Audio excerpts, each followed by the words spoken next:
Hey, there we go. Now we want to.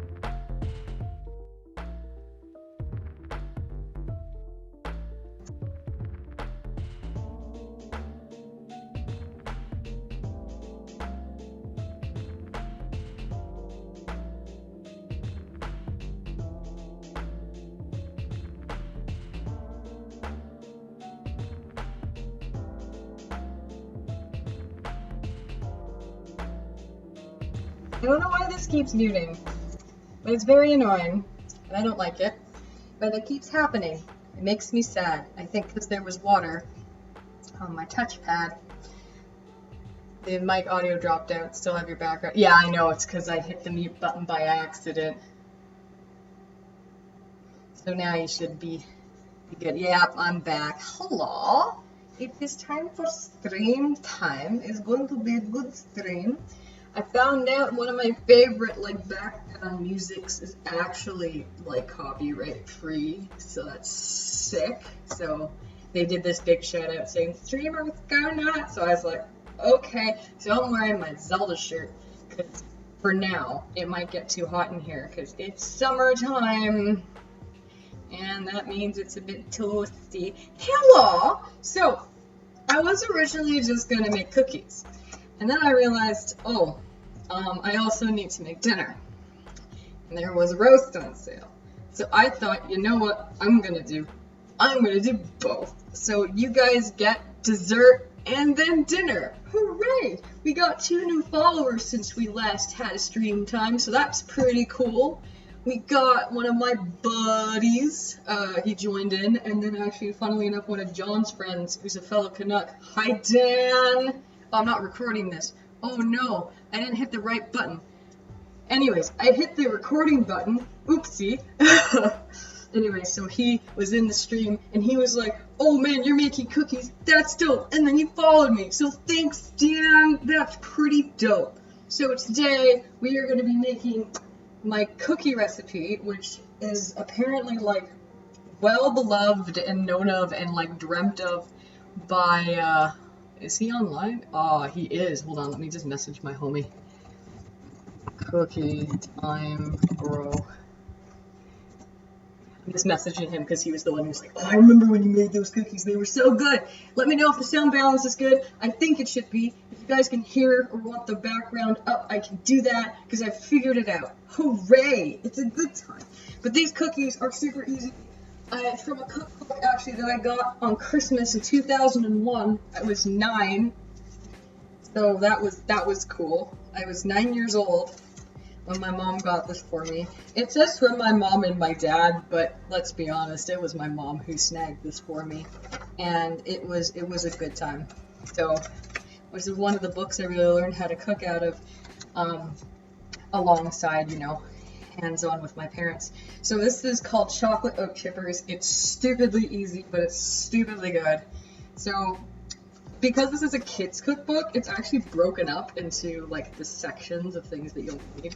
And I don't know if you guys will be able to see that, but here's wrong page. Here's the first section and the second section. So the first section is all your wet ingredients that you need to beat together, and the second section is all the dry stuff that you get to mix together and then add to the first. So it's actually really nicely sectioned out, which I adore. I think grown-up cookbooks should have that. Some of them do, but not all of them. But yeah. Oh wait, I didn't even do my intro. I'm sorry. Welcome to the PEWtine stream. I'm making cookies and pot roast today. The birds are screaming. Of course they are. If they don't stop, I will have to try and get them to be quiet by making it temporary darkness for them. I just put a blanket over their cage. It's fine. It's all good. Anyways, so let's start with dessert because that's what I actually had planned. So all you need to do to start with cookies is, first of all, you need your wire rack, which I don't have. Mine's actually in the recycling because it started to rust. So what we are going to do instead is use a plain divoted cookie sheet that's not hot to cool out. I have USA pans, and they always have some slight kind of divots in them, which helps it to not stick, first of all. So that'll be perfect. They're basic cookies, so I'm not super concerned, but just letting you know, I'm also really bummed out. I don't get to listen to this super high track. I got to listen, it was so funny, last time we had a future former fat girl. Her name's Brittany. She's amazing. We had this awesome conversation, and so I wanted to go back and like listen to it. You know, hello narcissism, how are you today? Because it was just such an enjoyable conversation, even though I was doing it all the time. And it was so nice to actually hear a little bit of the music in the background. It wasn't super duper loud. I actually might turn this up just a tad. But yeah, no, she's fantastic, and we had a great time. I hope that she's able to come in here today. That was really cool to have her in here. And then she can like tell us about cooking and stuff. She's actually a professional. Anyways, if the background music is too loud, please tell me. But anyways, it was really funny going back and listening to it and hearing the music in the background. So I hope so too. Yeah, I was tempted to go and at her, but I don't want to shield you super hard. Actually, that reminds me. Does she know you're streaming? I mentioned it. Actually, Haley. I'm going to actually go and message, because I know Halfwit is probably forgot. Let me just, if you could go be my gopher for a minute and go and be like, you know, if you could go poke. Oh, you're here already? Oh my gosh. Hello! My numbers are delayed. I'm sorry. Welcome. I didn't get started. That's fantastic. Oh my gosh. See, this is why I like streaming. I've been here! Hey! Oh man, we're having a good time in chat. You guys talked amongst yourselves. So, I've been waiting for recipe, I guess. Let's just get going. So, this book is a dope book. It's called Companies Coming, Kids Cooking. It's a cookbook for kids. It's super well sectioned. I really, really like it. This is like the only recipe I actually use from it in here anymore, but I don't care. It's great. So let's get going. So, you will need a half cup of room temperature butter, 1 cup of packed brown sugar. So, here's a quiz for you. What does packed mean? Packed means pushed down, so a whole thing that's been pushed down. If it's loose, it means there's not as much. So basically, if it's compressed, there's more of it. If it's not packed into the cup, then there's less of it. Because of how sweet it is already, I ignore that. And I learned that when I made it the first time. Like, oh geez, it says packed, I'm not gonna do that. So I don't anymore, because otherwise it's like sickeningly sweet. It's already a sweet cookie, but you need 1 large egg. I take out one of my large egg when I take out my butter, because I like to have it, it's just good for mixing. It's good to have it be at room temperature as well. And then you need a half teaspoon of vanilla, and then for the dry ingredients, you will need a cup of all-purpose flour, a cup of rolled oats, a half teaspoon of baking soda, a quarter teaspoon of salt, 1 whole cup of chocolate chips, and optional 1/2 cup of walnuts. That half cup of walnuts sounds baller. I don't have walnuts, so we're gonna do the OG no walnuts, but it's a delicious cookie. And the cool thing is, because it's so basic, you can mess around with it. You can use different types of flours. You can use egg replacements. You can use different oats. You can use different things. It's so simple that you can experiment with it. I don't, because don't fix what ain't broke. But if you want to, if you have issues, go nuts. It's fantastic. So I already put my oven on to 350 degrees. Yeah. And I have my mixer ready. Yeah. We should have, once we get enough people, I should have like a contest on who's gonna name we should name the mixer. Should put like googly eyes on it. So to start with any sort of go nuts, to start, like with most things, if it has butter and it's a baked item, you're gonna want to cream your butter, and your sugar, and basically, yeah, you're gonna want to cream your butter. That's pretty typical. I have everything, or most of what I can get. Actually, the cookie stuff, I have everything measured out ahead of time, alright? It was everything else behind me that I didn't, but that's okay, because I have most of it, and you guys can watch me make just the best thing ever. This is gonna be such an all-over-the-place stream. Dan, if you ever come and watch this again, this is what it's usually like. I hope you enjoy it. So what we're going to do is we're going to take, now make sure you have your nice clean hair. Actually, what I'm going to do right now is actually take my rings off. Not because I'm bad, because it's butter. I'm going to take my half cup of butter, which is heat room temperature. Plop it in. Make sure your mixer is plugged in. And you're going to raise it, and it says to just put it in a bowl. Okay, so put it in a bowl, and then we're going to add our sugar. Brown sugar, pre-measured. Just lower this, we're going to put this in. Yeah, because the way it read, I thought it was like, oh man, it's all the same thing. So yeah, what we're going to do is we're just going to put brown sugar. So you put it in the bowl, and then you're going to just add your sugar, eggs, and vanilla. So you're going to add your 1 cup of brown sugar. Now here's another thing that's interesting about brown sugars is there's different types of brown sugars. I get generic kind of light. You can get like really light, golden, dark.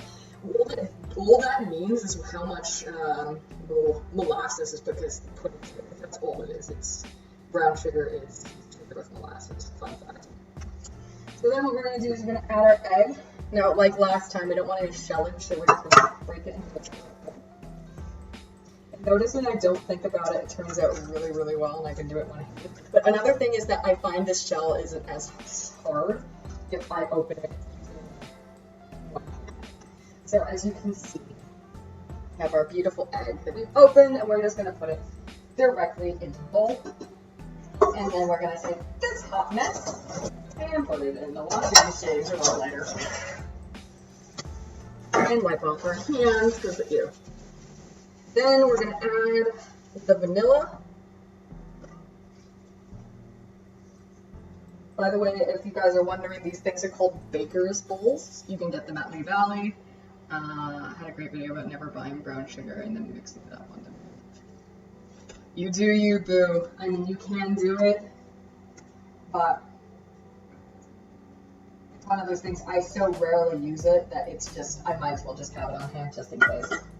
But that is interesting, and I will look that up.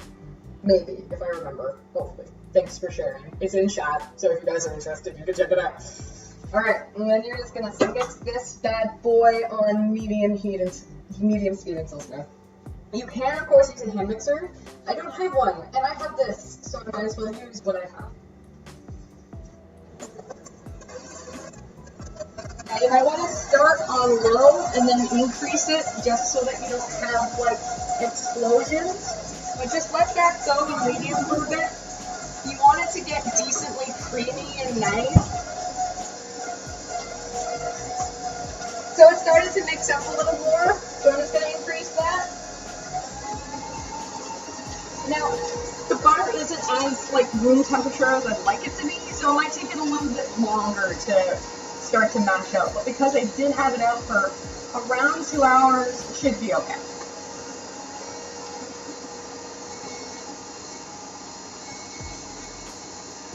Yeah, this might take a little bit. I'm going to increase the speed.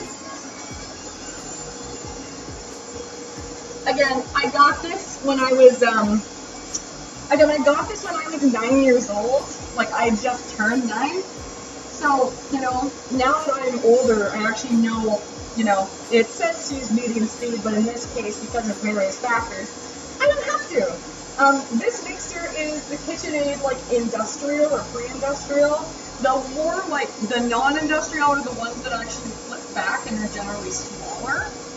I prefer those, to be honest, just because it's easier than, like, fighting it to get in and out, but it is bigger and it does have a sturdier engine. But that's just me. Also, they come in more colors than the small one with the flip up top. But yeah, no, KitchenAid mixers. They're also not cheap, but if you do enough baking, it's worth it. But until then, just get a nice hand mixer, and you know you'll have arm day. It's almost where I want it.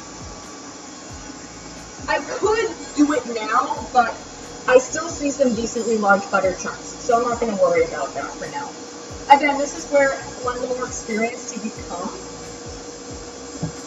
Oh, hold on. Okay, so I'm going to be checking on and off a lot because I'm trying to get some work done before I have to head up to my grandma's. So I may be AFK at some point to not actively chat. But I'll be on when I can, my friends. That is okay. I'm just happy that there are like people here and that we started with like 3 people. It usually takes a bit for people to actually show up. And that's fine. It's just, it's nice. I have so little kitchen equipment because my place is small, but it's a definite goal is to gather more stuff. Yeah. my my whole thought process is you need to do with what you have. Hold on, let's get helicopter on. Oh, there we go, that's nice. So like I have a nice mixer that I got as a very generous gift for my wedding that I joke about. And here's the thing, like not everybody is going to have that, and that's all fair and fine. So it's one of those things that it's like you do with it what you have. So, you know, you might have to use a hand mixer because you don't have the space or you don't have the money for a big mixer, and that's okay. It's one of those things, it's a nice to have, but it shouldn't be a barrier for you to do good cooking. It just might take some of the convenience factor out of it, and even then not necessarily too much depending on what you're doing. Also, hello new person who popped in, welcome to the stream, we're having a good time. But yeah, no, for the longest time, like, we didn't have a mixer, we did everything by hand. I learned on a hand mixer, I learned doing it by hand before then even. So it's one of those things, it's get what you can with what you can afford, and space affordability as well, because that's a huge deal. But having a mixer is great. It is a good goal to have for your kitchen, but it's not necessary. That's not necessary. So we have done the mixing of our wet ingredients. And again, like I said, it's so awesome. Seriously, I wish all cookbooks, it's like, it's for kids, so it's broken up. It should be like this for every single cookbook. Seriously, it's so nice. Like, I know this is all in one bowl, and this is nothing to be in the other. And then you just add it. It's brilliant. It's so, like, it's so good. Like, recipe writer said, you know. So then it just says add all the rest of the ingredients, which is hilarious. Except for the only thing is that if you're using a mixer, don't throw in these chocolate chips because you want to mix those in by hand because they're really big and thick. I'm glad you did. Yeah, no, Zelda and Chill, they actually just released a second. Hey, that means the other's ready. They just released a second playlist, but no, it's a great mix. It's really chill. It's copyright free. So thank you guys who made it. So we have a really nice blended mixture here, and we are going to add our all-purpose flour, quick rolled oats, baking soda, and salt. Now this is like, again, like a babby recipe, so it doesn't make that many cookies because it's for, yeah, it's called Zelda and Chill, it's fantastic. It doesn't make that many, but it'll make enough, right? So then what we're just gonna do is, again, start low, because we just added flour and you don't want this to explode, also it will get thicker, and just mix it together. You could just do this part by hand, but why not? I need to send you the recipe for my no-bake peanut butter chocolate cookies. Yeah, go ahead. You can whisper that to me. If you have me on Discord, you can send it to me. If there's, like, one of the couple of recipes I've done have been requests. So, I mean, it's one of those things that if you have a recipe that you want me to do or you want me to test out, please send it my way. I'd be happy to give it a go. One of the most popular ones I did was a suggestion from a viewer, and it turned out really well. We had a good time. So yeah, send it my way, whisper it to me, Discord it to me if you have me on Discord, and yeah, we'll have a little cooking time. So, you know, this is all nice and mixed, and what I'm going to do is move this. Oh boy, I don't have much space right now, because I am very spread. I'm just going to take the batter off. Because it's a decently dry, firm batter, it's actually really nice and easy to clean. Unlike when I made my cake, where it was like this super thick, huge bowl, and it was everywhere, and it turned out beautifully, but like, dang, oh my gosh. This honestly is so nice, because it just crumples off. It's easy mode with the mixer cleaning, which, you know, at least it's not like a whisk cleaner, but yeah. Ugh, yeah, no, anytime, peanut butter and cookies, good mix. Good mix. One of my vices is, if I'm low on calories or have like a craving, I'll have like peanut butter, a little peanut butter and some chocolate chips. It's so bad, but it's so good, and I have a little bit of that, and that can help me. But it's a nice kind of, oh yeah. Ooh, that's nice. So as you can see here, this is a very nice, heavy-ish kind of, it's a stick dough. It's pretty nice. I'll shoot you a message on Discord. I might not be the exact recipe, but it'll all generally be the same. Yeah, no, and we can, you know, look at it and experiment. We can have fun with it. Yeah, go right ahead, send me a message. So, one of the reasons why you don't want to dump this in with the mixer is because, well, here's the thing. It's a lot of really little hard things against something pushing it down. It actually stresses out the motor, and you don't want to do that. So what we're going to do is add our choco chips. You didn't see anything. Into the bowl, and we're just going to mash it in, fold it in to the dough. Now this recipe, I seriously cannot stress to you how often I have been asked to make this recipe for people, and how many people remember this. And it's so easy. Since I was but a wee bear. What I say. But yeah, no, it's just, I'm really, you know, with everything going on in the world, all the stress, all this everything, I thought, you know what, let's just make cookies. And then, of course, I thought, let's make it more complicated for yourself, Kelsey. I'll have to bring and make pot roast, too. But you know what? It's fine. So actually, what I'm going to do now is, because I will need to use my Instant Pot, is as soon as I'm finished with this, I'm going to move my big old mixer to its home so I can bring out my Instant Pot. And so this is hilarious because this is such a classic from my childhood, from me making it. And then what I'm making has quickly now. Oh, we got another viewer. Hello. How are you today? We're having fun making the cookies and then the pot roast. But it's so funny to bring the old and the new together. Because this is like the super duper, oh, please make those, you know, you're 12 and people asking you to make these cookies or bring to an event. And now as an adult, this pot roast recipe that I started, Kyle would like, I don't know, like they have those things like, what would you do for a Klondike bar? Like this is the equivalent of that. It is so, it's not hard. It's not a bunch of steps in it, but it's really not that difficult. It's hard to explain, but it's one of those, I can't remember what, it was like the cake recipe where I mentioned it's not necessarily easy, but it's not beginner friendly. Just pay attention, follow the ingredients, measure everything out ahead of time, and you'll pick up some good skills along the way. This pot roast, same deal. Teaches you cutting, teaches you searing, teaches you stewing, sealing, thickening, making sauces. It's experimenting even in some cases. Like it's a really great launching board of a recipe. It's not meatloaf, it's not that easy, but it definitely is a building block of that, and it's fantastic. Anyways, I'm gonna stop talking for 2 seconds and do what I need to do. So I will brush this off later, but I really, it's so big, okay? We're gonna get a little more arm day. I did an exercise today where it was a lot of arms and core. We're gonna get some more. Actually, I have to say, since I've been doing my exercising and working on my upper arms, it's so much easier to move around. It used to be like this huge, like, oh no, I'm gonna drop it. I'm super cute. I'm a weak little baby. Oh, my little arms. But now it's like, I can lift it up and just chuck it in, and it's like, it's really not that bad. Gonna put you away too. Right, and then now we're actually gonna get our cookies on the thing and put it in the oven because they're like done. It's that easy. It's so easy, guys. Like seriously.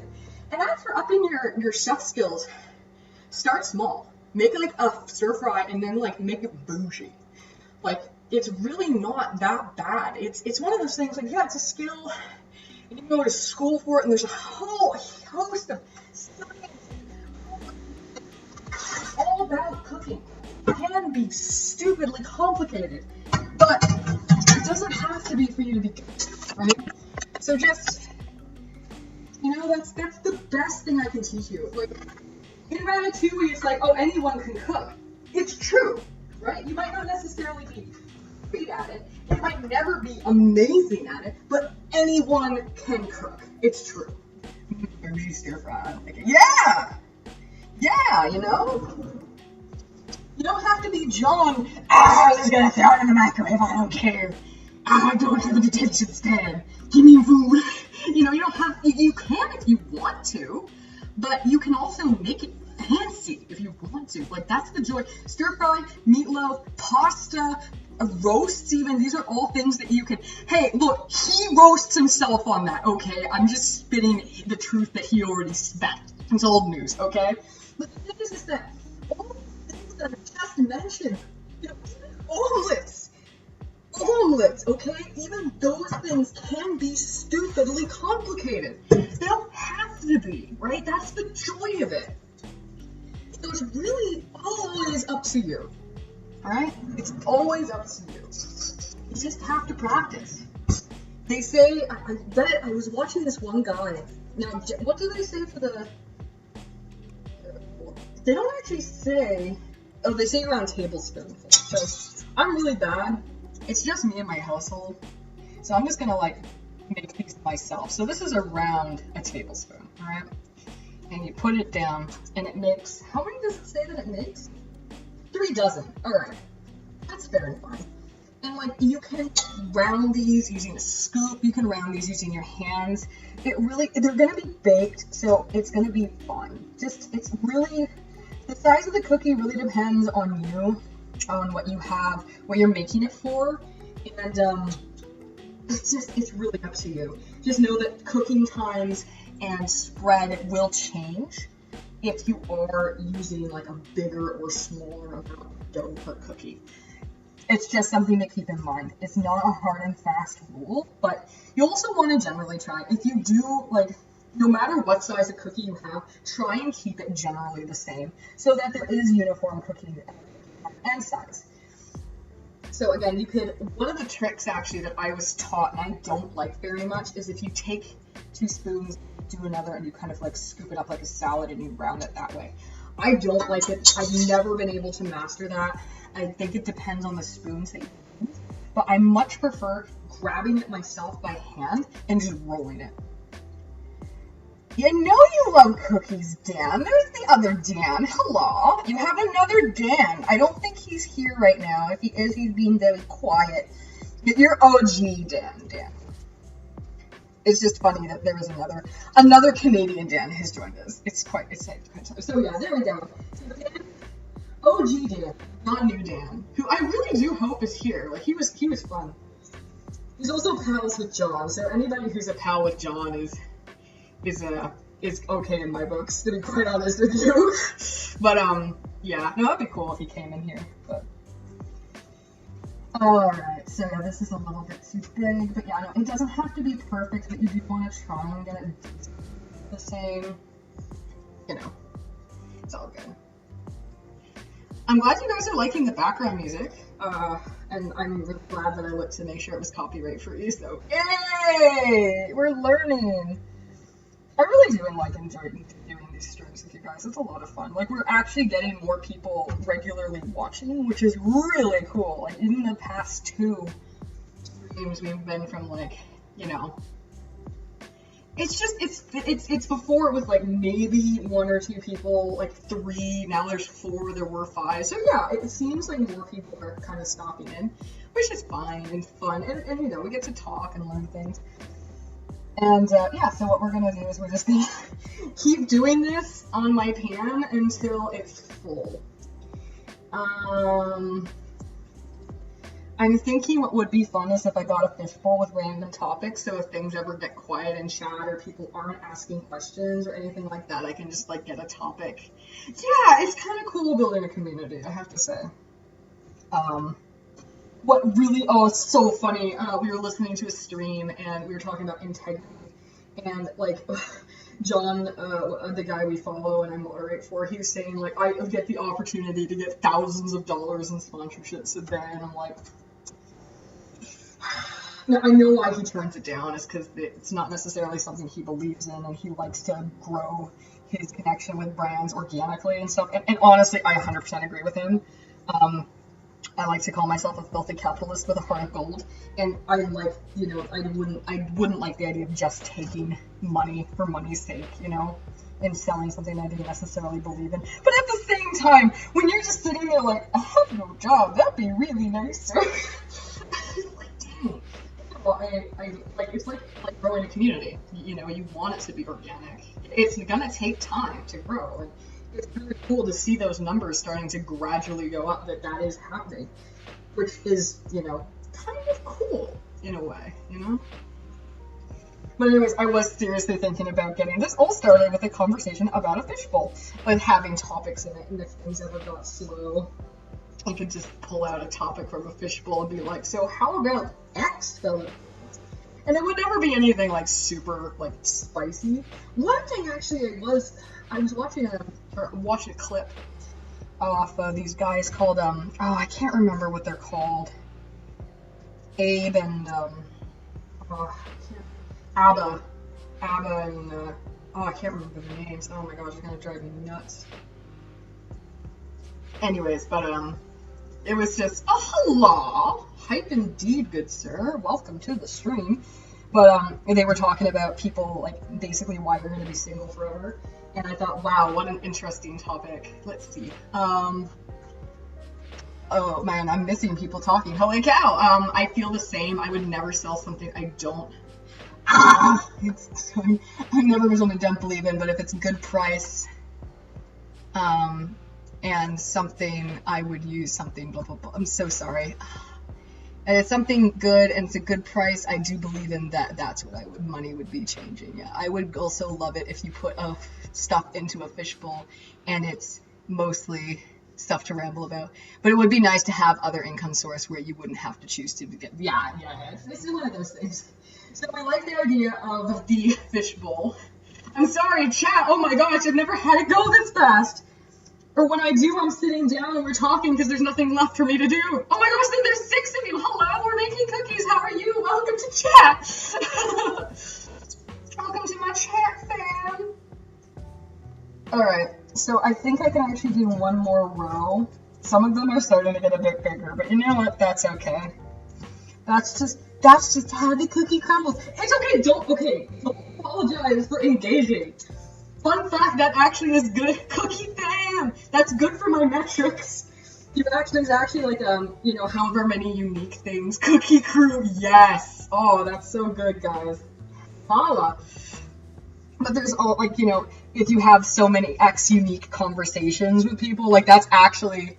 Yes, you're allowed to use caps in here. I'm not John and being like, oh, they're yelling at me! Okay, that's not fair. I'm not gonna be that guy. If it bothers him, it bothers him. But, dude! Come on, my guy. I love him. He's great. But I think they turned it off for me, actually. Because I've done it a few times, and I haven't been put in timeout. I think they actually put me on the, you're excluded, don't worry about it list. Go crazy thing. Which I thought it was so funny because it only ever happened to me once. Oh my gosh, it was so funny. But yeah, no, I didn't stay in jail for very long. Which was just stupidly funny. Oh my gosh, so let's see. Removing the cookies, we're spreading them out, we're almost ready to put them in the oven, and I don't think I'm actually going to need a second tray, which is really cool. Actually, you know what, I think I will, but, we're making, it's gonna be baller. Let's see, you weren't there, but they actually implemented that rule the day after you joined, tells you to chill in chat. Oh, man. It's so funny that it might have been my fault that was implemented, and then they immediately put an exception for me. So it's my fault the rule's there, except it doesn't apply to me. This is what happens when you're friends with the producer. You can do whatever you want. I was yelling in capitals. Yeah, it's just some of the stuff he talks about. It's not him. It's just the topic. It's like, oh, come on, are you for real? It's infuriating. Oh, I'm gonna wash my hands because, ooh, they're all doughy.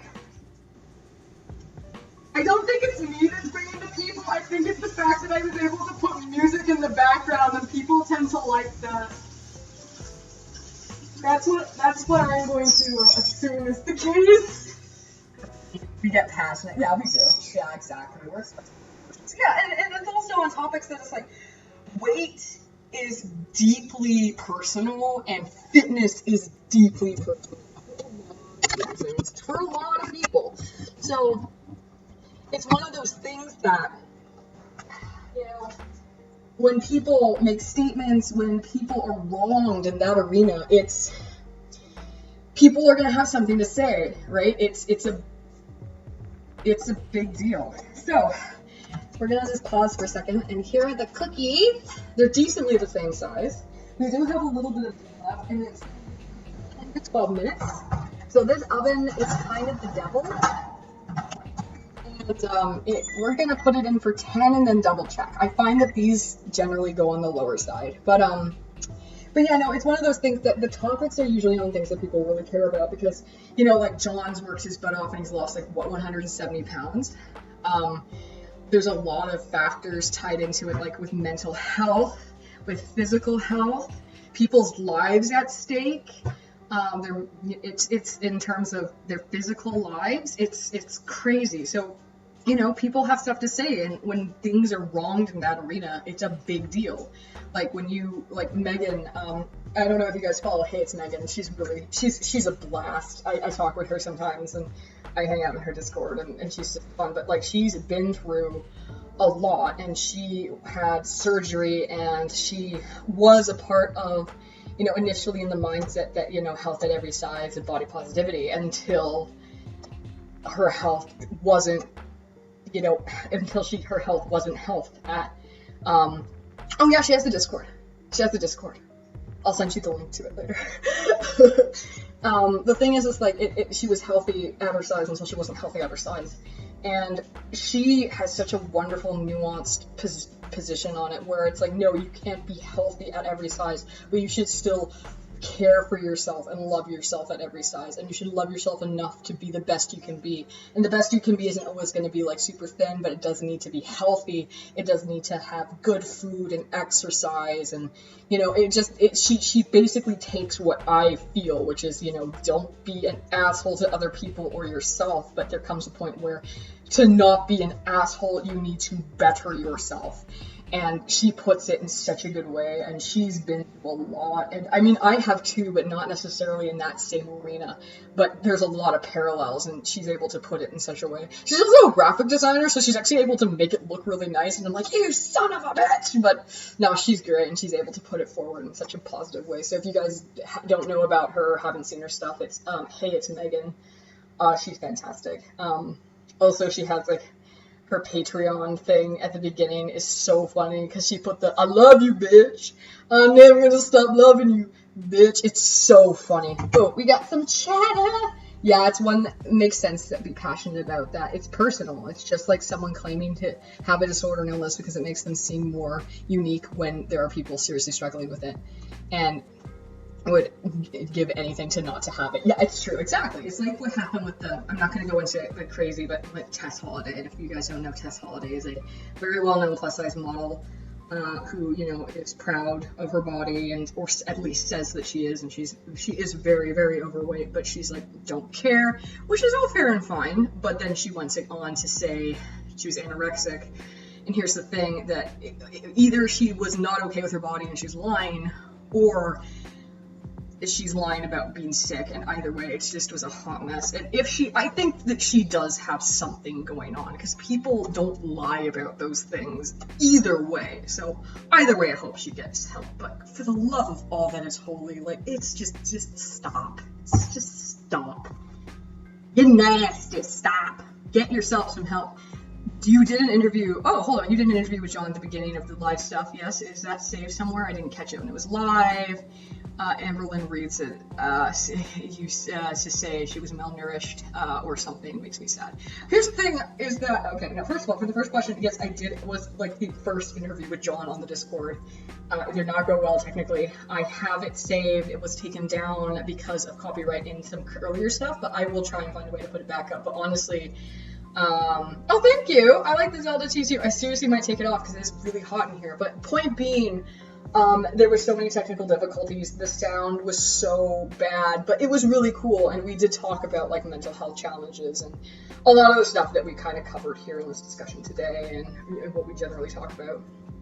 Obviously, plus-size people aren't the only example. They're just the main people coming to mind because they're in the topic. Yeah, like, you can be... Like, the thing is, this, like, with Amberlynn Reid, and again, I'm not going to jump into anything, really, you can be overweight and be malnourished because you can be filling your body with crap.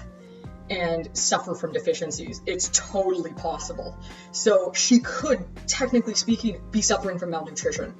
She could have organ failure because they're not being given the right chemicals and the right nutrients and the right minerals that she needs to live. So that is actually 100% possible.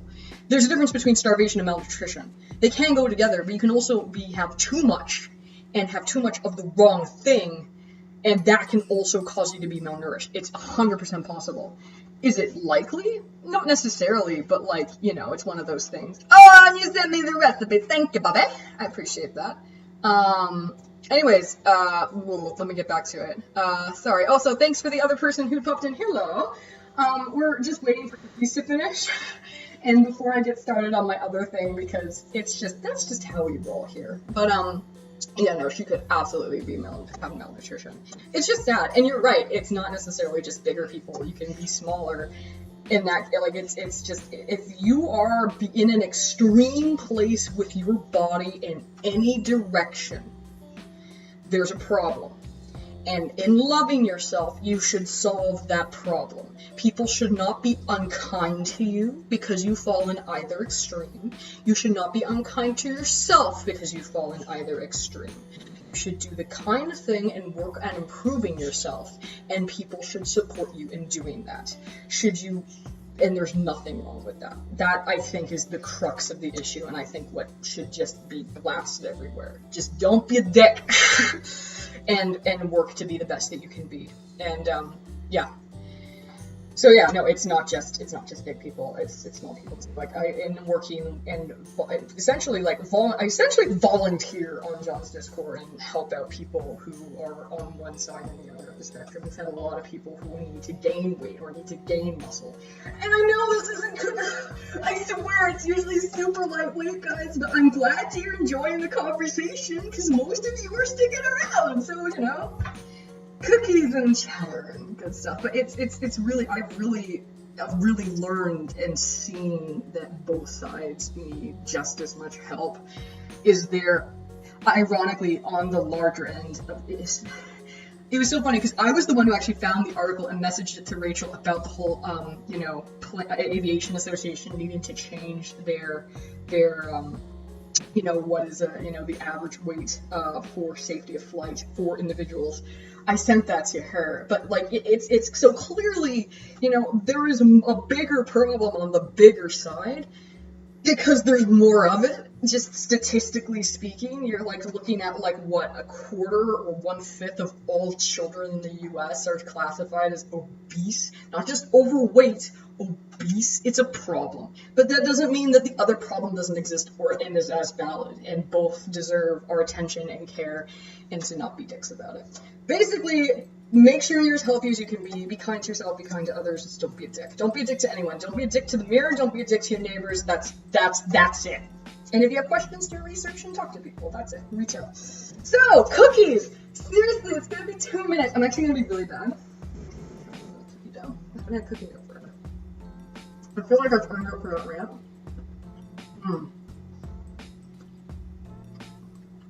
It's so good.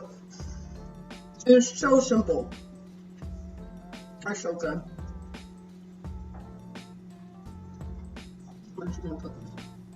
There's not enough for a full tray, so I'm just gonna have the rest of it. I'm sorry.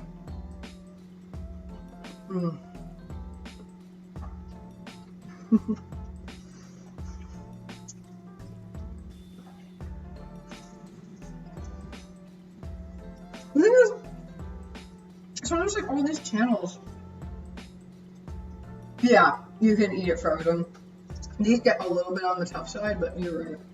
It's like, I don't understand. It's like, I'm sitting here embarrassed eating this little bit, and yet people will sit in front of millions and thousands of people eating, and they're fine with it. I don't get it.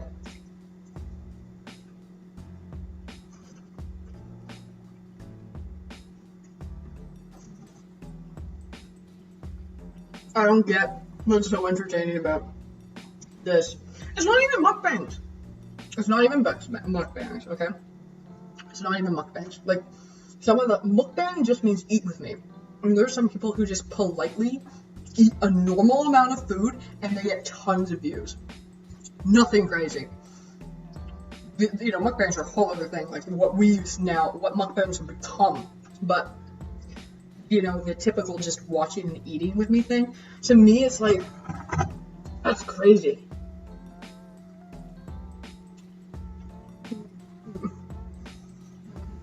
For me, I feel silly, which is weird, but I do. Alright, so oven's gone on, so let's go and double check how we're doing. Not quite. I made them really fat, and I think I compacted them too much, so they're not spread out as much as they usually are. When you're making cookies, if you really compress them, they don't spread out as much. If you get them loosely into loose little balls, and they're not perfect little balls, and you pop them on, they naturally will spread more. But these ones, because I actually was tightly rolling them to get them nice and universal in size, they're not going to be as nice and spread as they usually are. Which means that they're thicker, which means they're going to take longer to cook, which is fine. But have you ever used brown butter in your chocolate chip cookies? Not in this recipe, but I have in the past, and Lord, they're good. And what was really crazy about that recipe that I did, I have it screenshot somewhere. I made it. It was delicious. And it's that you're supposed to like put it in the. So brown butter is basically cooked butter. You put it in, you like slowly caramelize and like make it nutty in a pan, and then you use it. And not like right off the heat, but you basically make it, you bake the butter first in a pan.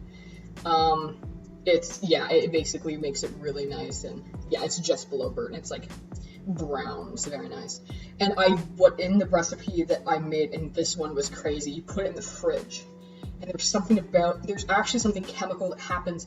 I wish Brittany was here, because then she would be able to tell us the science behind it. But what's really cool is that, oh, you can smell the cookies now. Yay! The thing that's really interesting is that, what was I gonna say? Oh no. That there's something about the cold effect that causes it actually to spread more and get super gooey. And oh lord, it worked. So I might try and make that recipe again. Now we're definitely gonna be done. Don't want them to be too cooked. Oh yeah, perfect. Ta-da! So how many did this make? 4 by 20. So this thing usually they say makes like 3 dozen cookies. I've never had it so that it makes 3 dozen. It makes this many at the end. It's total baloney. It never, ever, ever, ever, ever, ever turns out. But that is chocolate oat chippers. Super easy, delicious, fan-friggin-tastic. Really easy, nice recipe. What I'm gonna have to do here. Oh yeah, perfectly brown at the bottom. We're just gonna get these off. It's gonna, actually, hold on. Yeah, the brown butter is the Maillard reaction. We actually learned about that last time from an actual cook, and that was really neat. And we're just gonna,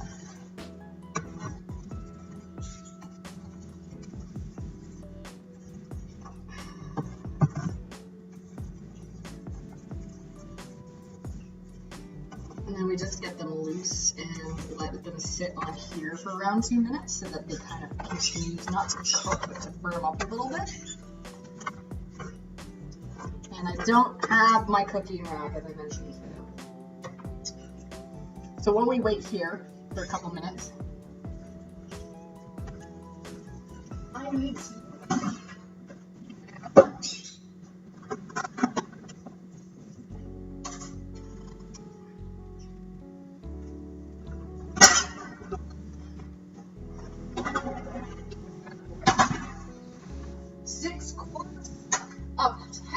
goodness. Here comes the big boy. It's the Instant Pot. Love that noise. But yeah, and that's pretty much how you make these lovely little cookies. So, what am I gonna do with them now? Put them on a plate, put them over in the gaming area for me, and leave them baking. But yeah, also don't generally touch, like, look at that.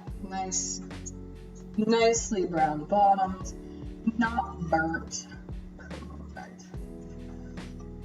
Ooh, the chocolate is scalding, so be careful the way that you grab your cookie, because it will burn. I can't hear it, unfortunately, because of just the way that the stream goes and the way it's set up. I'm glad that you like the song, though.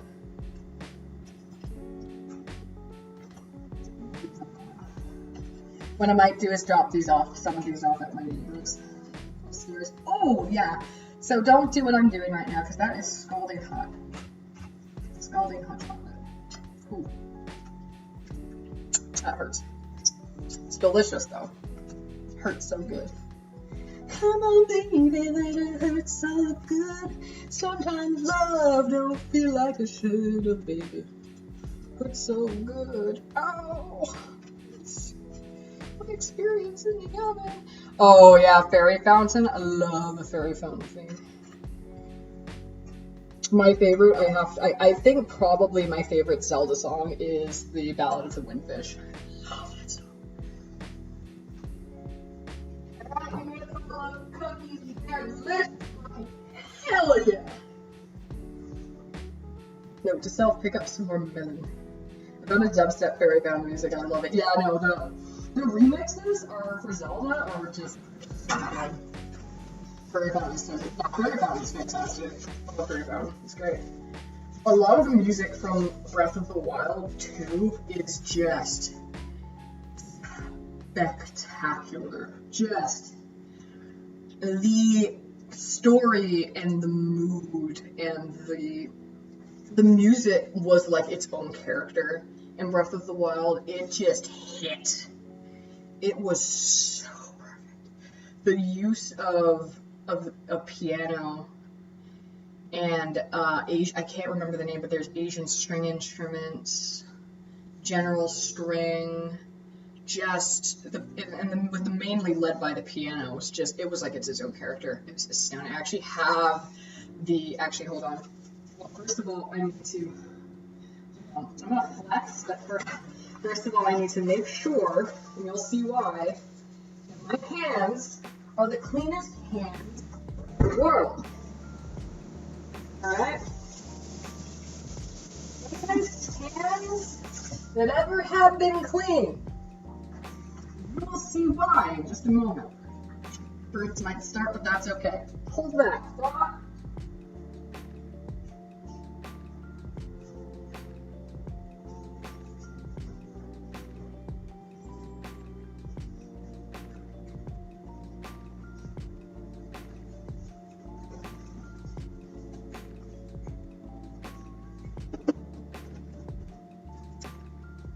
This thing is beautiful.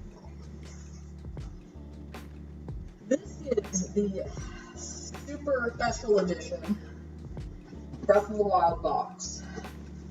My husband, then boyfriend, got for me. Totally sold out across Canada.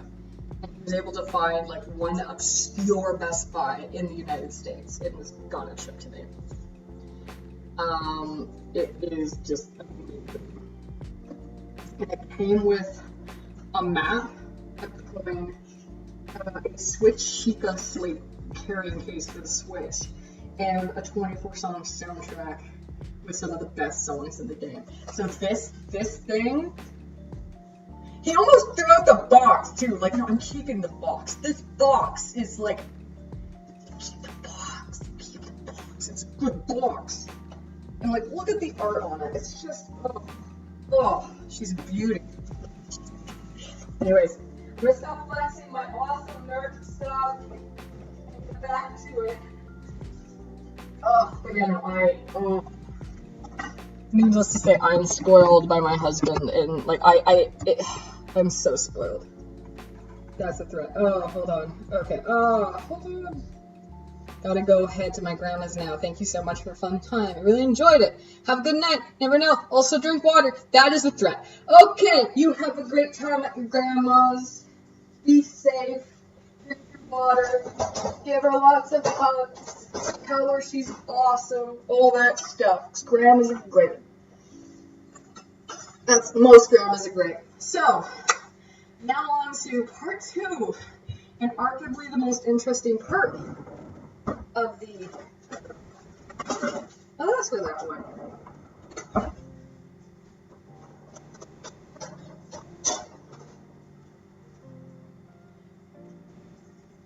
I need to look for something.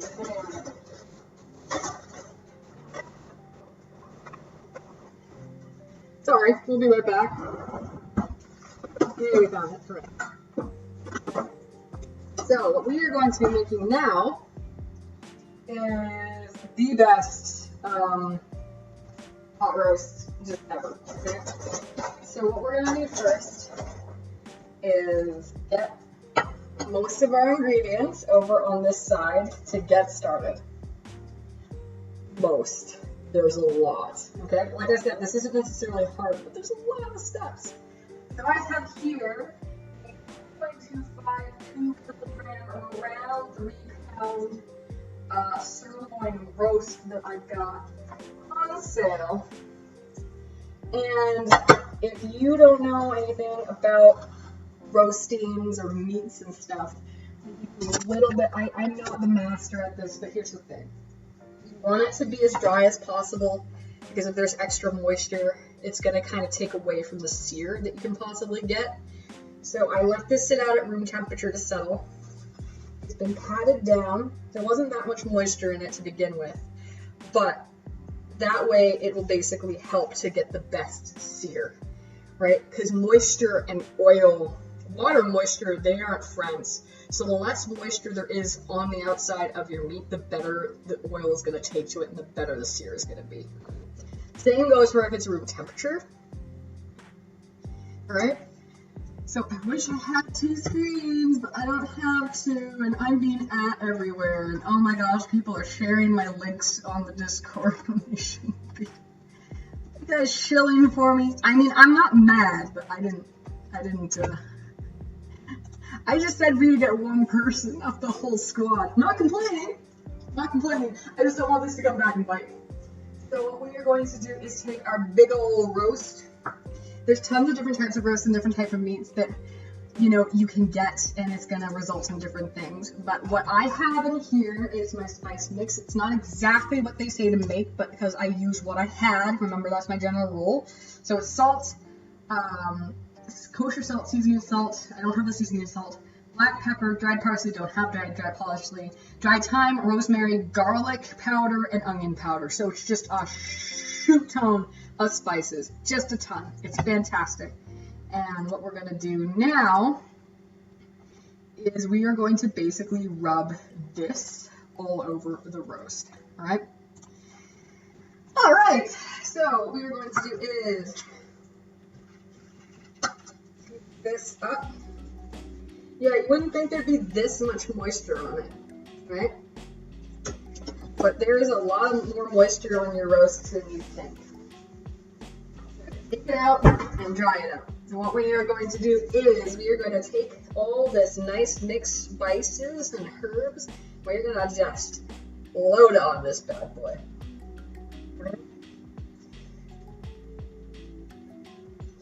Now, I'm going to be touching my meat a lot because you really want to like push in the meat, like the spices as much as you can to adhere.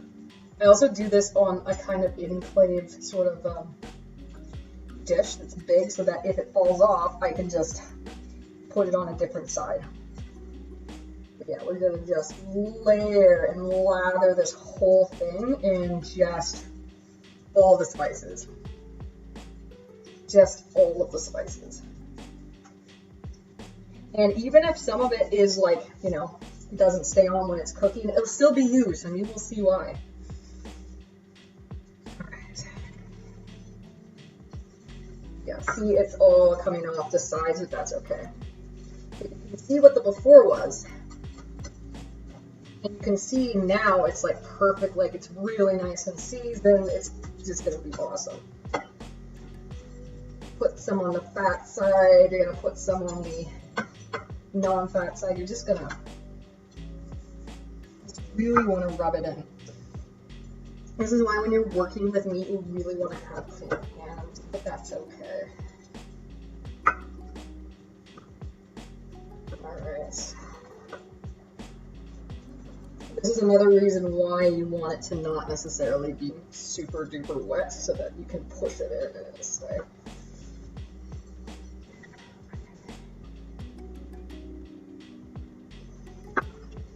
Yeah, but in this recipe, it's spectacular. There's a lot of fiddling with it, and you will see why. I tried to get as much done ahead of time as I could, but the whole idea of doing a stream for dinner too and cookies was kind of a last minute decision. I got asked by Brittany last week, oh, do you share your recipes ahead of time so people can follow? I don't even know what I'm doing the day of all the time, so it's one of those things. If I can, 100% I do. And last week I said cookies, and people knew what was going on for that, but yeah, I can't always, like I can't. So we have spiced up our meat. We're gonna wash our hands thoroughly. Cleanliness is godliness. I don't care if you're religious or not, just wash your damn hands.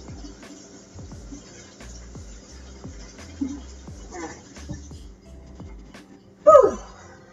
Alright. So we have all of our lovely.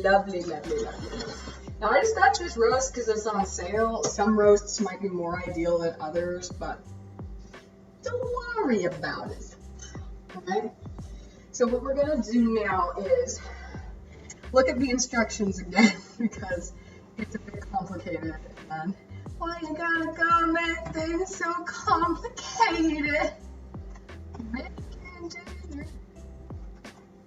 You know, just, you know, have your everything there. So then what we're going to do is we are going to heat, what we're going to sear. All right, now what we're going to do is we're going to actually sear we're going to sear it. Now, searing is basically, you cook the meat to basically at high heat and just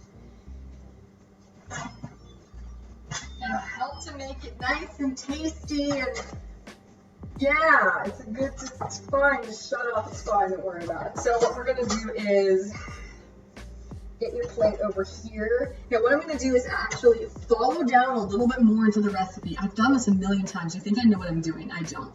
So after we sear it, what we're gonna do is deglaze the bottom of the pan with butter, which I have measured already, and then we're gonna add onions to it to release the water and deglaze the pan. Then after 2 minutes, we're gonna add garlic to it and Worcestershire sauce and cook for another 2 to 3.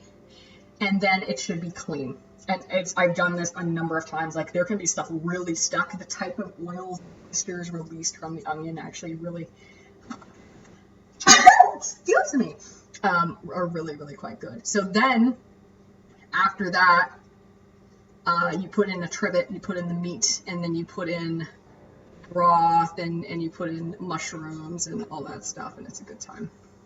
And that's pretty much the bulk of that part. It's pretty cool. But yeah, what we're gonna do is we are gonna sear. When you put it on high, get really high heat, and the oil sputters. It's another reason why you want to dry out your meat. Want to reduce the sputtering as much as possible. For searing, most of it I will be over here because it's so loud, okay? And you'll see what I mean. What we're gonna do is we're gonna put saute on more. I'm gonna put it on for 20. All the timer is that when the timer is up, it turns off that setting. That's all it is. So we're not actually gonna be cooking it for 20 minutes. What the general recommendation is at high heat to cook it for 1 to 2 minutes aside, because you're not cooking it, you're just searing it, okay? So what I'm going to do is put in the oil to heat it up. I'm going to say I used 2 tablespoons of oil. I'm not going to measure this. This looks approximately like around 2 to 3 tablespoons of oil just left in here. Use your discretion. I find that the Instant Pot, there's kind of like a concave, there's a convex in the center, so it actually kind of goes to the sides a little bit. So put in as much as you feel comfortable with. They recommend 1 to 2 tablespoons. I'm gonna use as much or as little as I feel like it, right?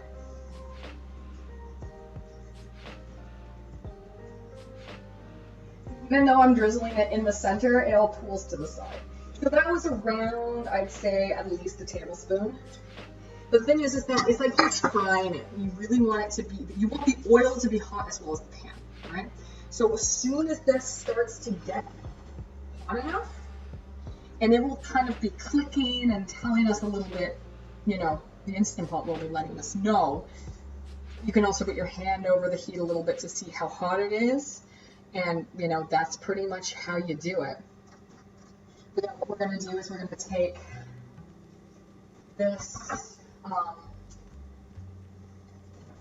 this particular dish and we're going to can't talk today, this meat and there, sear it so that we cook the outsides to make it nice and brown, to get those lovely brown bits at the bottom, and also to seal in the juices.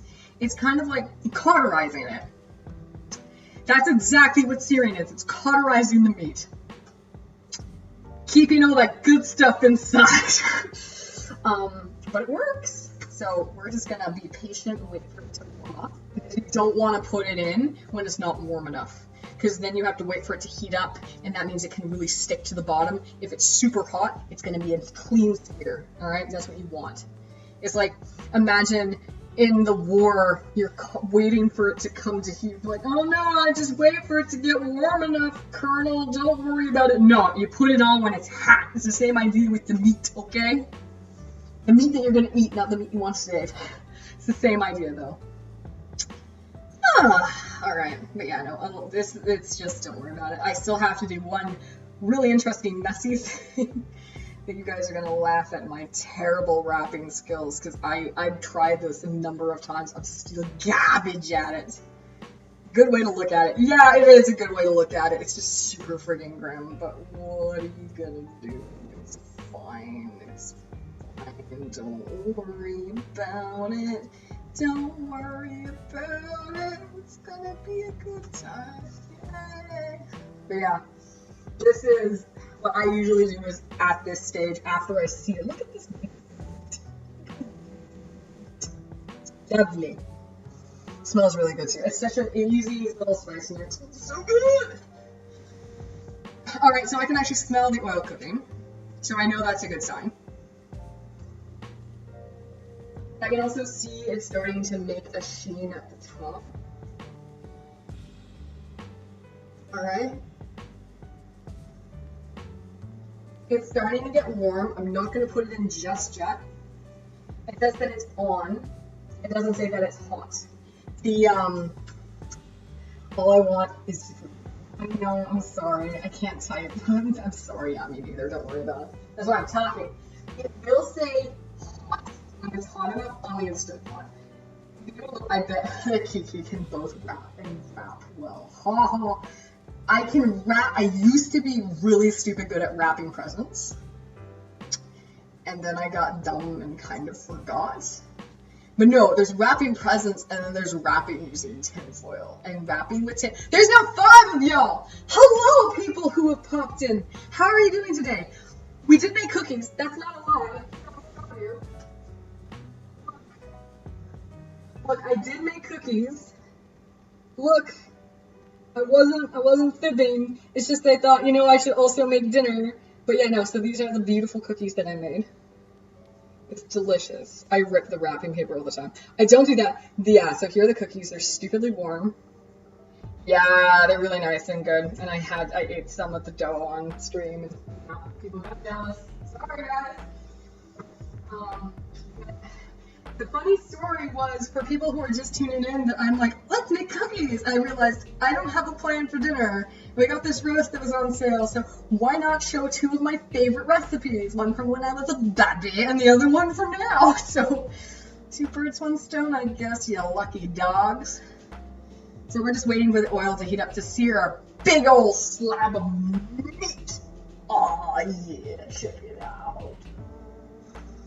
Oh, it smells so good. So it says hot now, and I can really smell it. So, 1 to 2 minutes aside. Ready? Go.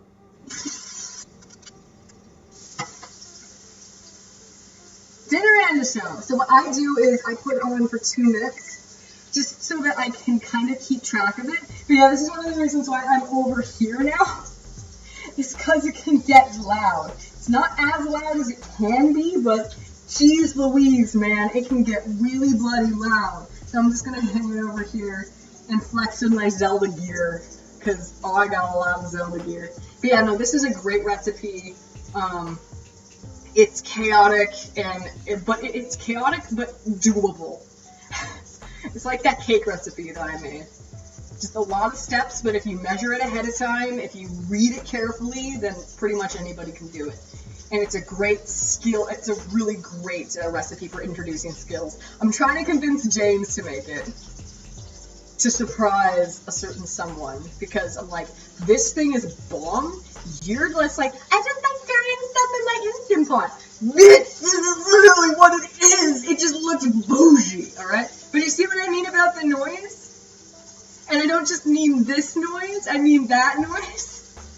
This is starting to get a bit up. Yeah, I want to teach him how to make bread, and I want to teach him how to make this recipe, so that he can be like, oh, I made homemade bread that you can dip in this homemade pot roast stew. Hell yeah. You know? He's so busy, though. He's so busy. I did help him actually get a basic pantry set up, though. I will try and make bread. I made bread actually once recently, and it turned out exceptionally well. And I made a roast, and so we had homemade roast beef sandwiches. The only thing I didn't do was raise and, like, you know, butcher the animal, that's it. Everything else I did, which is cool. Yeah, exactly. And the thing is that while it's not necessarily easy, it's still beginner friendly. So I'm like, dude, you can do this. But as soon as I mentioned what he needed, he was like, oh, I don't know if I can do it. Hilarious. Alright, so that's our cue to turn.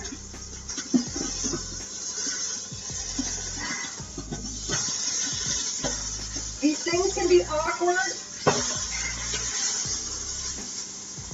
If they are, have a backup plan.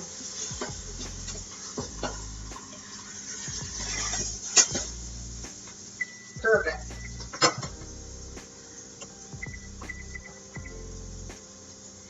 So my phone is dying, so I'm going to plug in my jump on the laptop. You do you, my guy. But yeah, just to give you an idea of what a good sear looks like, while I wait for the other side to start cooking. That is a nice sear. It's brown.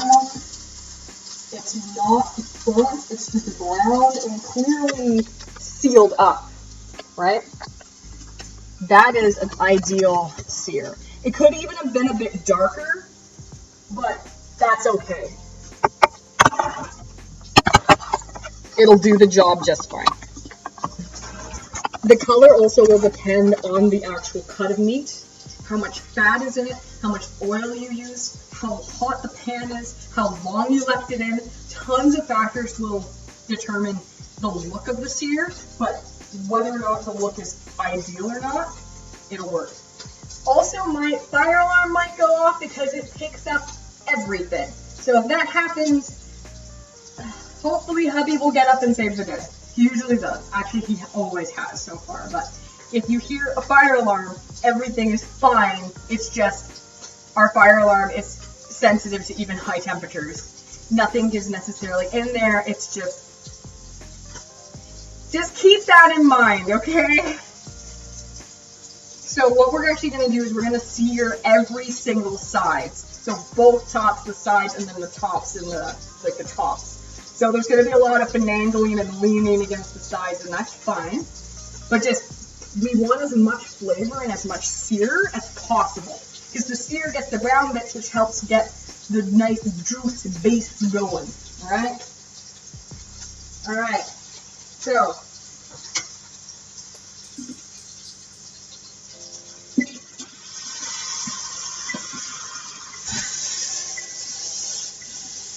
we're going to sear the sides. Oh, that sear looks much better. So this side is going to be on for 2 minutes. It got a chance to get hotter, and I also have a higher fat content.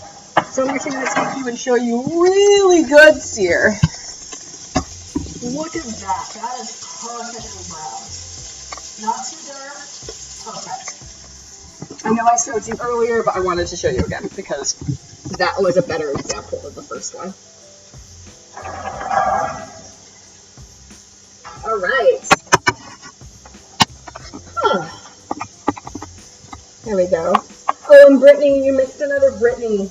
Not today, but last stream we had another Brittany in here. Funnily enough, he was an author. It's hilarious. I was kind of like, oh man, where's the other Brittany? We need all the Brittany's. We need to assemble the warriors. It was fun. It was a lot of fun last stream. This was a good stream too. We're having fun today, too. I find that we've hit the sweet spots of how many people watch, so we can reliably have good conversations now. I feel like I've hit that right number, and it's only going to get better from here. So I'm really excited. I also noticed that people were shilling in other Discord groups, and that's fine. Like, I don't know. I hope I don't get it all. I don't think I will. Oh.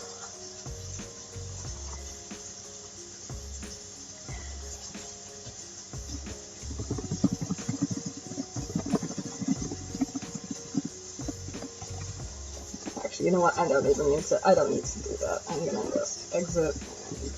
Nope. Ah!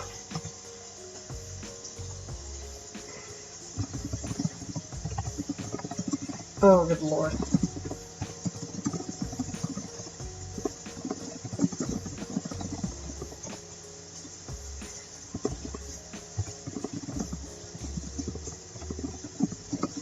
Sorry if I'm...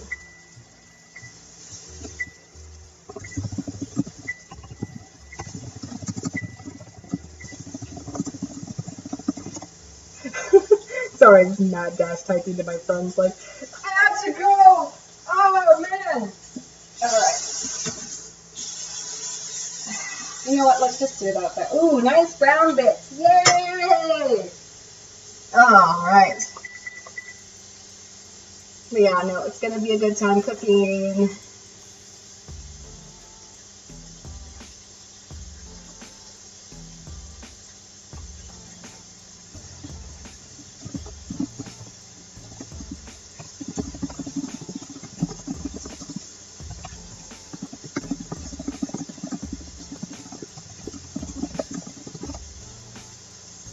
I'm tuning in. Oh, that's too funny.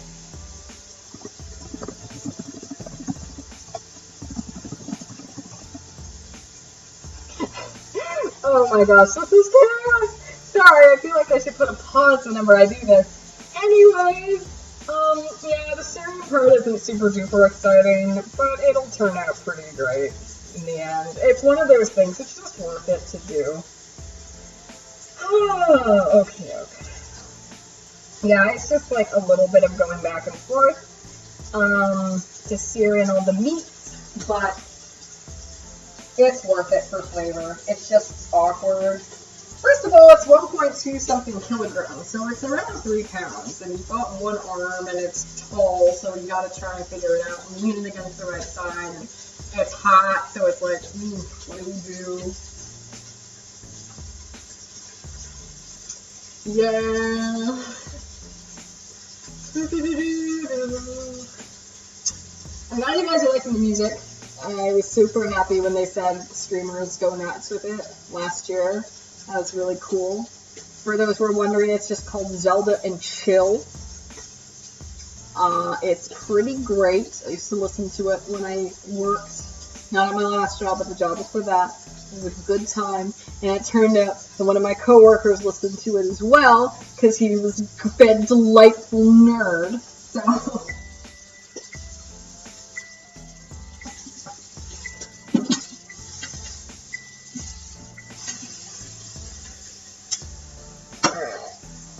Another 2 minutes. Like this part, I will say, all viewers that are here is a bit on the tedious side, but it is honestly well worth it. Yeah, it's just worth it to for the flavor and the. It's one of those things like you take your time to do ahead of time, and it takes a bit of time, but it's worth it. It's worth it.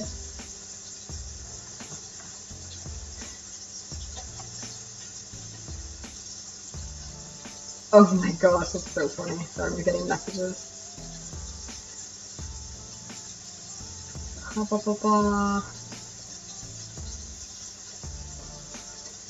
Yeah, I know this is kind of a bit on the boring side, and I'm sorry. I'm trying my best.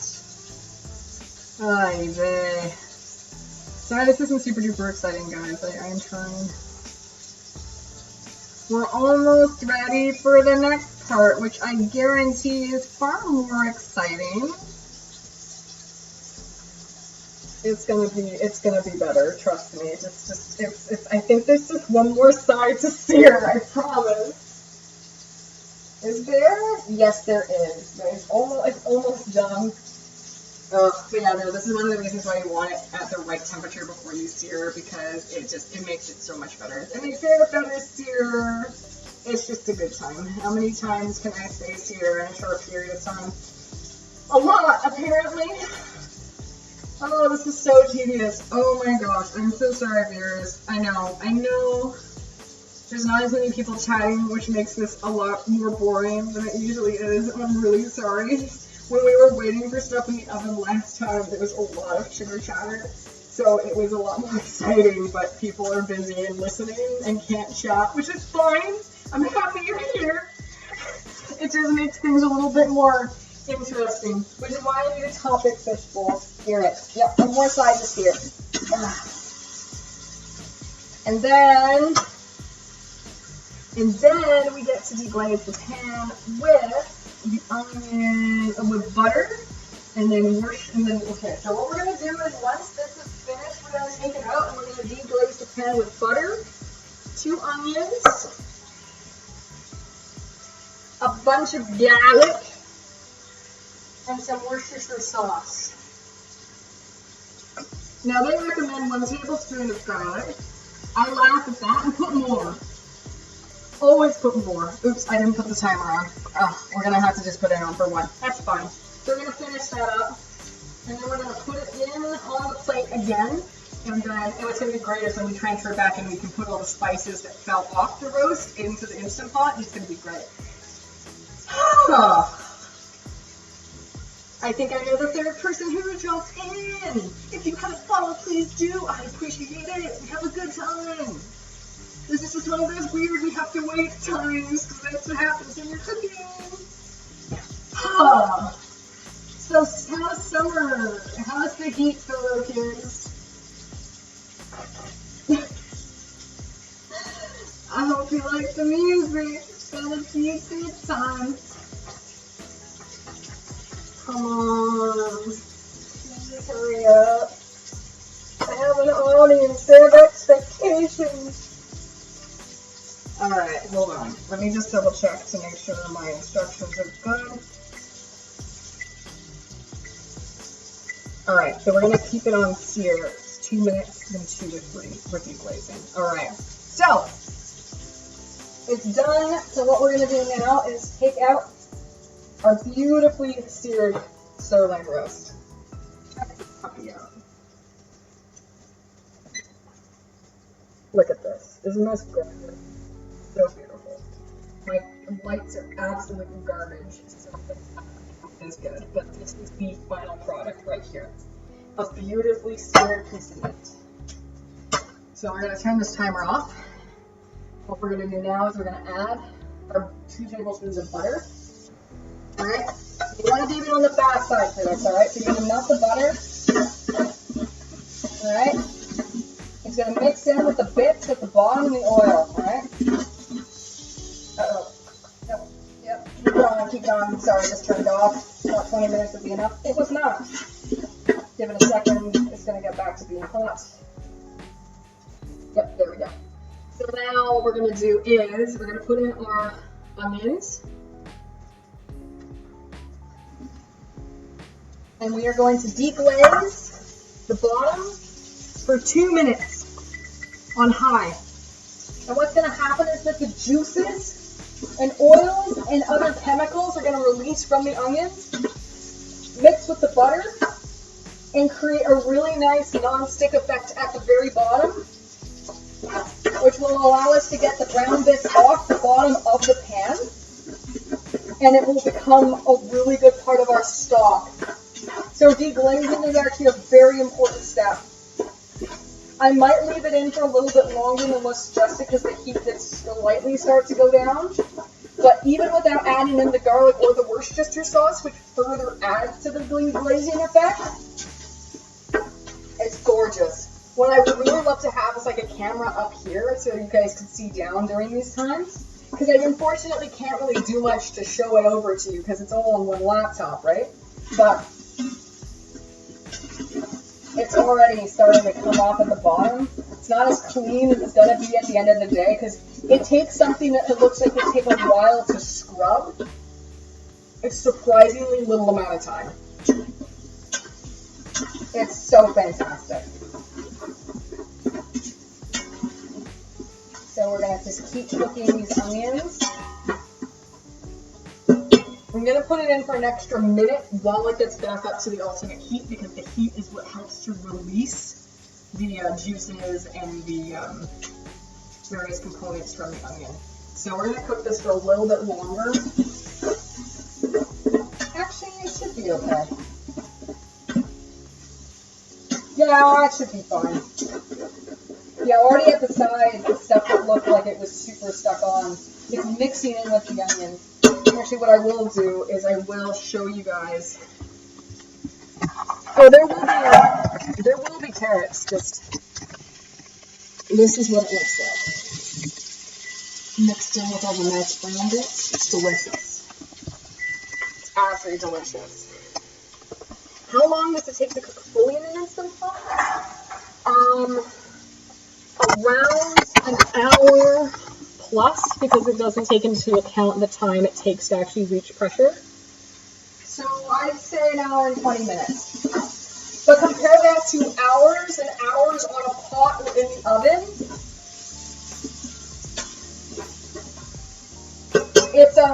It's a much better time sink. Hello, new people. So now we're going to add to the deglaze.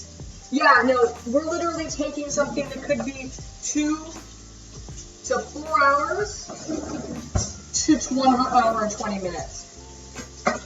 It's insane. So now what we're going to add is our garlic to the base to help continue to deglaze as well as flavor, and 2 tablespoons of Worcestershire sauce. And we're going to do this for 3 minutes. And you want to keep stirring. And now, because of the Worcestershire sauce and the garlic as well as all the onions, it really takes the whole bottom stuff on stuff. And just, it smells heavenly. It's potent stuff, but it took all the stuff at the bottom and raised it up. And it's cooking in with all of the ingredients I just added in. It's awesome. Let's see.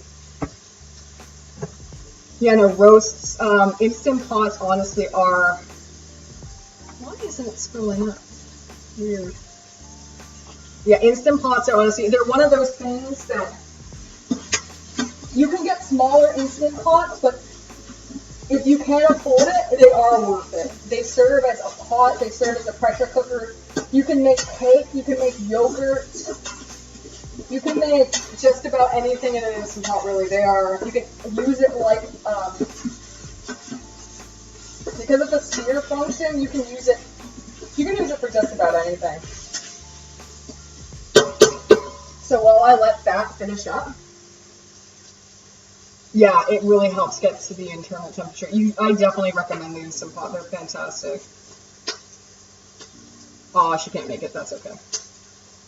All right, so what we're going to do after that is where things get really interesting. All right, so, oh boy. So while we finish up in here, what we are going to do after this is we are going to start to assemble the pot roast. You'll see what I mean by assemble in a minute. All right? And you're also going to see why this is a little bit, it's not easy, but it's a little bit hard. That's crazy. I knew it was good. But yeah, no, it's like you can take stuff like beans you can cook in that would be hours versus it's crazy how fast it can be. I still like using my oven for like roasts in general and for baking and the like. I personally like that, but the Instant Pot honestly is fantastic. When we were having some renovations done right before we were moving in, my husband was talking to people, and it was hysterical. He was saying how he loved the Instant Pot. This, big construction guy was gushing over it to my husband, saying, at that point we weren't married actually. He was talking to him and saying like, oh my gosh, you can make ribs with it. It's just the best thing ever. And he was just, apparently the ribs in these things are awesome. There is actually an insert you can get that air fries in the Instant Pot. So we're going to turn it off now. Woo-hoo! Oh, fantastic. What we're going to do now is add the trivet. Insert here. And we're going to put it in on top of the onions and garlic and Worcestershire sauce. And what we are going to do next is add the roast. And if you can, add the roast fat side down. I can't because the fat side is on this side. It's too narrow. But that's just the ideal. Now what we're going to do is we're going to get as much spice off of this as we can, because holy cow, we want to save all those spices as best as we can. So we're going to take all the leftover spices and we're just going to put them all in here because it's so good. We don't want to waste any of that at all. We really don't want to waste it.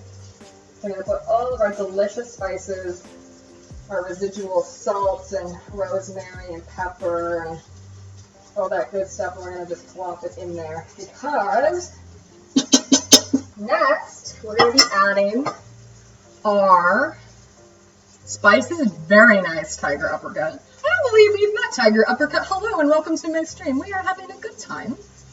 I just need to double check something quick. So then what we're going to do is then we're going to add the mushrooms on top. So I have these mushrooms that I have sliced already. We're going to just add them to the top. They will go down the sides, but that's fine. I don't like mushrooms, but I do find that they add a nice earthy flavor to it. And my husband likes them, and they're good for you. So yeah. And then what we're going to do is, after we've added the mushrooms, we're going to add our wine and beef broth over everything. So it is 1 cup of red wine, a good red wine, and then 2 cups of broth. And what I have done is I've actually added, I use low sodium, and then we just pour that all over the top. Now, this is where the interesting stuff comes into play. This is what makes this thing really interesting. So everything makes this dish delicious, okay? Like everything. It's so delicious. But this is where things get interesting for the Instant Pot. Hold on. Let's say, do you have a color theme on your stream? Everybody's name is different. No, I don't have a colored theme for the stream for people's names on the side. That's just, it randomly changes, I guess. I honestly have no idea. Anyways, I honestly have no idea. I don't know what to say for that. No, I don't have anything to change. I have stuff to overlay and put on the video and, like, you know, what you see. But not for the chat. I haven't done anything for the chat. didn't have any space to put my dishes.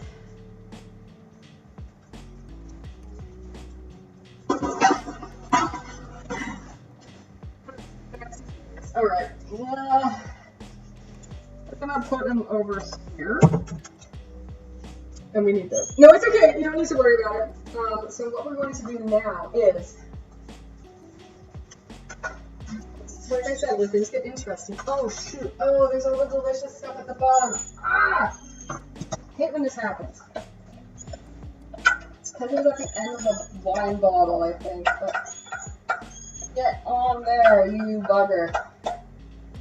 There, you can't escape from me. Okay, I'm so sorry. Right, let's get back to cooking. Kitchen. What is it? I'm screaming for something else.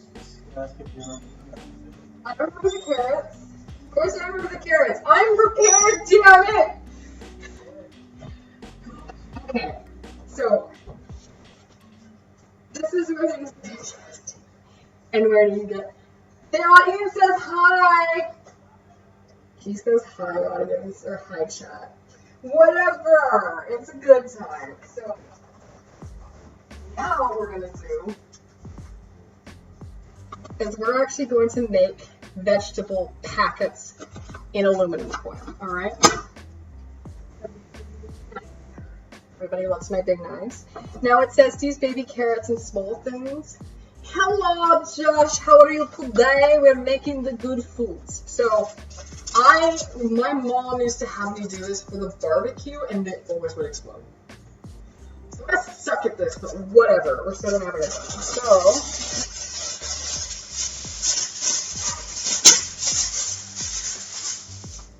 what we're gonna do is chop up our carrots and our potatoes into two separate containers.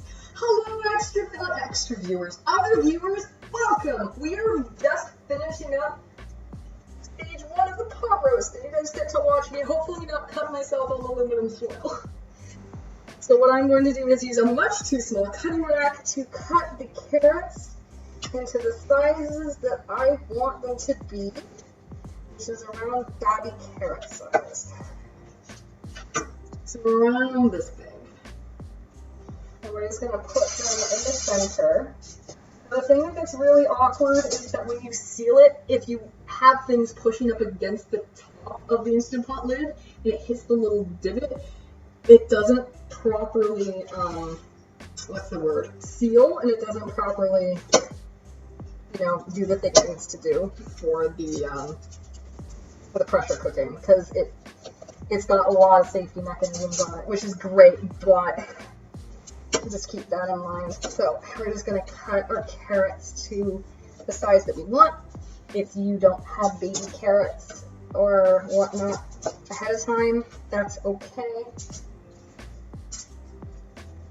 Because of the pressure, they're going to cook really nicely anyways, so the size isn't too big of a deal.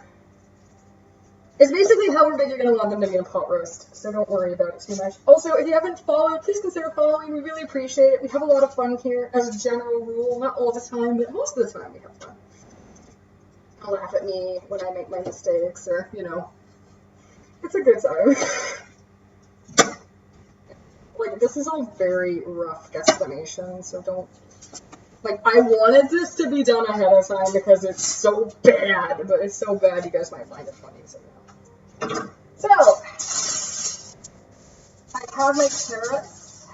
I'm going to realize that I have some skin left over on it. So, how to wrap it? I really want to plug up the sides and kind of wrap it around like this. And then you take it into the middle. Again, I'm really bad at this. Other people are way better. And then you're going to bring this over into the center. And then you're going to kind of have them meet. And then you're going to just have them roll like this. So, oh no! Oh, I made a big hole in this side. I told you, I'm really bad at this. Oh. So here's the tip, don't do what I'm doing for wrapping stuff, but that's fine. we have more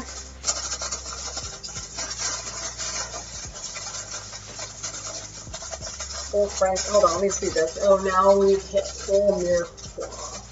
I thought it was mirepoix. We've crossed over from traditional braces to full French braise. Yep. But it's easy. So the whole thing about this is you want it to be decently sealed. And then what you're going to do is you're actually going to put it on top or to the side of the roast. Now you want to make sure that, again, it's not going to be in the way of the actual pressure mechanism, which I'll actually show you. This, you don't want whatever you're putting in here to get in the way of this, because this controls the pressure gauge, and if this gets messed up, it's a hot mess. Seriously, I've done that often enough. Okay, trust me. And the whole reason we don't have this cooking, you know, why are you cooking it in containers, you silly woman? Well, the whole reason we do that is because we don't want it to fall apart. We want it to hold its integrity. They will be mixed in later, but until then, we want it to hold its shape, right, until the end. I am definitely going to need a bigger container for this. Oh well. It's pot roast. It's fine. / French braise. Pot roast, French braise, you know. Whatever. It tastes good. It's got veggies in it. It's got meat in it. Not high fat. It's good. Just listen to the Zelda music, kids. It's fine. Don't worry about it. I don't think I can put any more in here than this. Yeah, don't wrap like I do with aluminum foil. It's honestly super garbage, okay? Like, don't do it. It's bad. It's really bad. Okay. So next, of course, more people show up when I'm doing this. Hi, please follow if you haven't already. I appreciate this. I promise I'm more competent than this. Okay, so now we have it in here and wrapped up as good as it's going to get. Make sure you have it set to sealing. Put it in on the top. Oh my god. Why are you not working? Stop. Come on.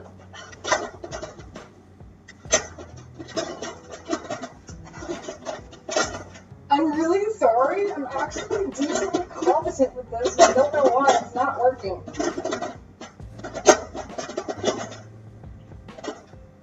I'm like in the way.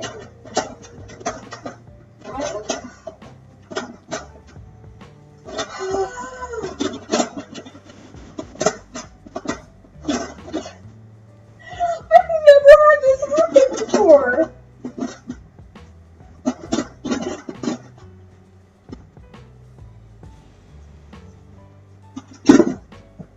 Okay, what the heck is going on?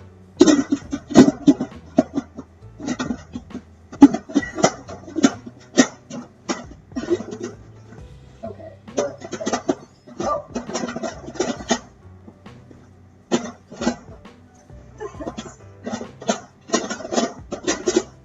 I don't know what's happening here.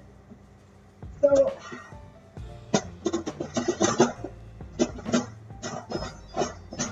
this is supposed to go down in like this, and it's supposed to spin, but it is not.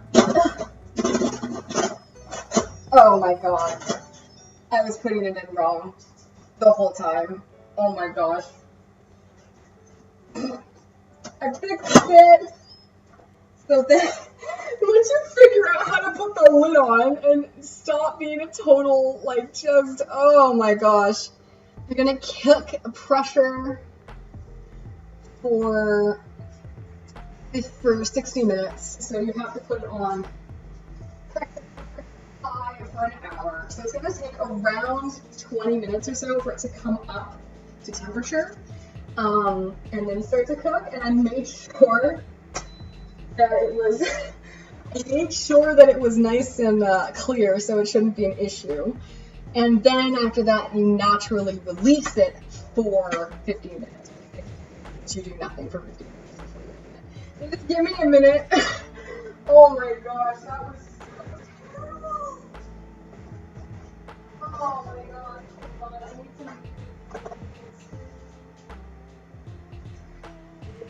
some stuff. Oh my gosh. Okay. So we need to leave this for just an hour. But in the meantime, what can we do for prep? Okay, so the only thing we would need to do is mix in cornstarch, but that's fine. So the only thing we would have to do is mix the thickener, but that's it really. How it goes is you finish it. It finishes cooking in the It finishes cooking, which is great because we want it to finish cooking.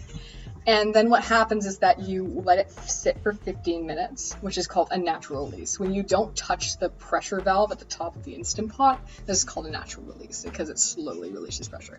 So you do that for 15 minutes and then you hit the psst. And then once that's done, you take vegetables out, you take the meat out, you tear up the meat, you make a thickener with cornstarch. You put that back in, you put in the torn up meat, you put in the vegetables that you had in the containers, and then you just stir it, and then you put it in the bowl, and then you eat it. It's really good. Actually, I'm going to try one of those cookies and see how they turn out. While we wait, I'll have a babby cookie. So I really like how these turned out. The bottoms are nice and brown, not too brown. I wish I didn't roll them. I like it when they're looser and they spread a little bit, but they're still gonna taste good.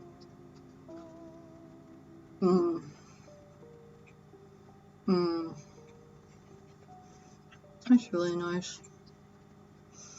Yeah. But they're gooey. It's delicious.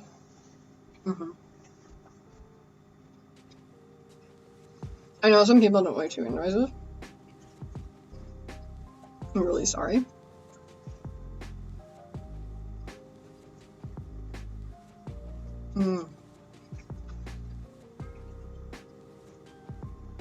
It's really good. Yeah. I know it's not bothering you, but it's one of those things. I'm just aware of it. You know.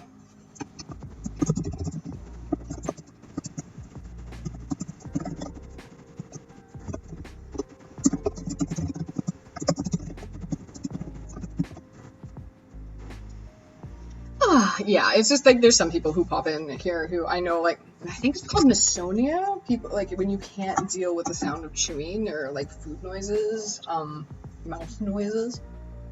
It's really interesting. Yeah, there's 5 of you. Hello, chat. If you can type, say hello. How are you doing today? Yeah, I'm one of those people who hates chewing sounds, but your mic isn't picking up much. Okay, good. The upside of a crappy mic. But yes, if you can type, chat, how are you today? I hope you're having a good day. I know I've been talking with a few of you, and now we're down to 3. Oh my gosh, this is whiplash, but that's okay. We're having a good time. It's still more than before. No, it's honest. What can I say? Your mic is fine. I hear your voice, no problem. Well, that's good. I do want to get a better mic. I need a better camera. I need cameras. I really do like doing this, and I like to do it better, but I can't really do it better until I get to a certain point, but, you know, whatever. But yeah, no, it's such an easy recipe. I'll actually share it. It's called Pressure Luck Cooking is the website. Like, Pressure Luck Cooking. It's so funny. No, I don't. I use my laptop because my phone isn't good enough, and there's a lot of lag on my phone. My laptop is just fine. Plus, it's easy to use OBS, and yeah, but yeah, Pressure Luck Cooking. So this is the recipe. It's so good. It's so easy. It's so fun. I really, really like it. I just was Googling pot roast because I bought this pot roast without thinking, and not this time, but I bought this roast, and I thought, because I can't remember why Kyle was sad or if he was sad. But one of the things I do to cheer him up is I make food, and that's all fair and fine. So what I did was I got this roast that was on sale, and I was just like, well, I'll find a recipe to make pot roast. And I was just stumbling around on YouTube, and I found these guys, and I was just like, wow, Lord, at how incredible it was. So I made it once, and it was just an instant hit. It was fantastic. We sat down and we watched dumb YouTube stuff, and we curled up. It was wintertime. We curled up and we just ate this delicious pot roast. Or as Olden was saying, we have, ascended from, what did he say? We've hit full Mirepoix, now we're in a French braise. Now we're all in a full French braise, not quite pot roast, but it's a pot roast. It's so good. It's such a nice recipe. And again, I don't even have everything. Like, I don't have the seasoned salt. I don't have the parsley. I don't have the bouillon cube that he says to add. I've never added the bouillon cube. I've never had to, because it's just been that good already. I don't need it. It's just such a great recipe. I adore it. It's just such a treat. Oh my gosh, sorry. Ooh, I'm tired. Oh my gosh, we had a lot of fun so far today. Let's see. I got comments. Oh, I've seen that already. It's a good one. Yeah, no, it is lovely. And it's one of those things, like, I can't share the recipe for the cookies because it's a recipe that I have in a cookbook. But yeah, no, it's just literally a matter of we just wait for this bad boy to finish up, and then I'm gonna grab a big old bowl, take out the mushrooms, sit down and eat it. I had pre-cooked chicken with carrots for dinner. I am so not fancy. That's fine. That's totally fine. Okay, if I may, I'm gonna do a challenge. So you have pre-cooked chicken, so I'm gonna guess you got a rotisserie chicken, carrots, which is fine. What I might do is put on some Cajun spice with that and put that in a pan and kind of fry that up maybe, or roast it with the carrots or something. Like, you could do stuff. Like, I love just getting rotisserie chickens from Costco or the grocery store or wherever it's cheapest, and just, because here's the thing, you have the chicken and the meat's really good, and you can eat that in sandwiches. You can use that with, you can take it apart and use it in roasts. You can use it in pastas. You can use it in casseroles. You make fajitas with it. You can use it for anything, like the meat from a store-bought rotisserie chicken. It's a canvas. It's a blank canvas for food you can make. Ooh, I can hear the pressure building. It lasts so long. It's great for lunches. Yeah, no, rotisserie chickens are great. But here's the thing: you also have a carcass when you're done. And you know what you can use with the carcass? You can make a bomb-ass stock with it. And because it's a rotisserie chicken, the bones have already been cooked, so you don't have to worry about roasting that too. You can always, like, some people freeze their bones and they roast it anyways. It really depends on your preference, but you have bones and you can make stock with it, and homemade stock is amazing. It's not necessarily bone broth, it's chicken broth. You don't have to, it's kind of a bone broth, I suppose, but what I get at the end of the day is, like, if you keep the wings and you throw in the wings, and stuff like that, and there's some meat left, then you get like a chicken stock, and kind of a bone brothy chicken stock, and you season that up and you cook it with vegetables, and it is another thing you can make with the Instant Pot is stock, and it's fantastic, and it's not hard. You just need to have the right ingredients.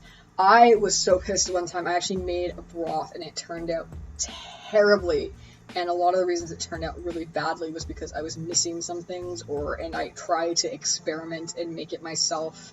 Like, I can figure it out. What if I used this? And, like, on paper it made sense, but I was such a waste of time, and it tasted awful. And it turns out it's because I used artisan carrots, and they were way too sweet, and it was like, blah. Anyways, give me 2 seconds. I need to make sure that this pressure seals correctly, and I need to make sure. I haven't done ribs yet. Just give me 1 second. Talk amongst yourself.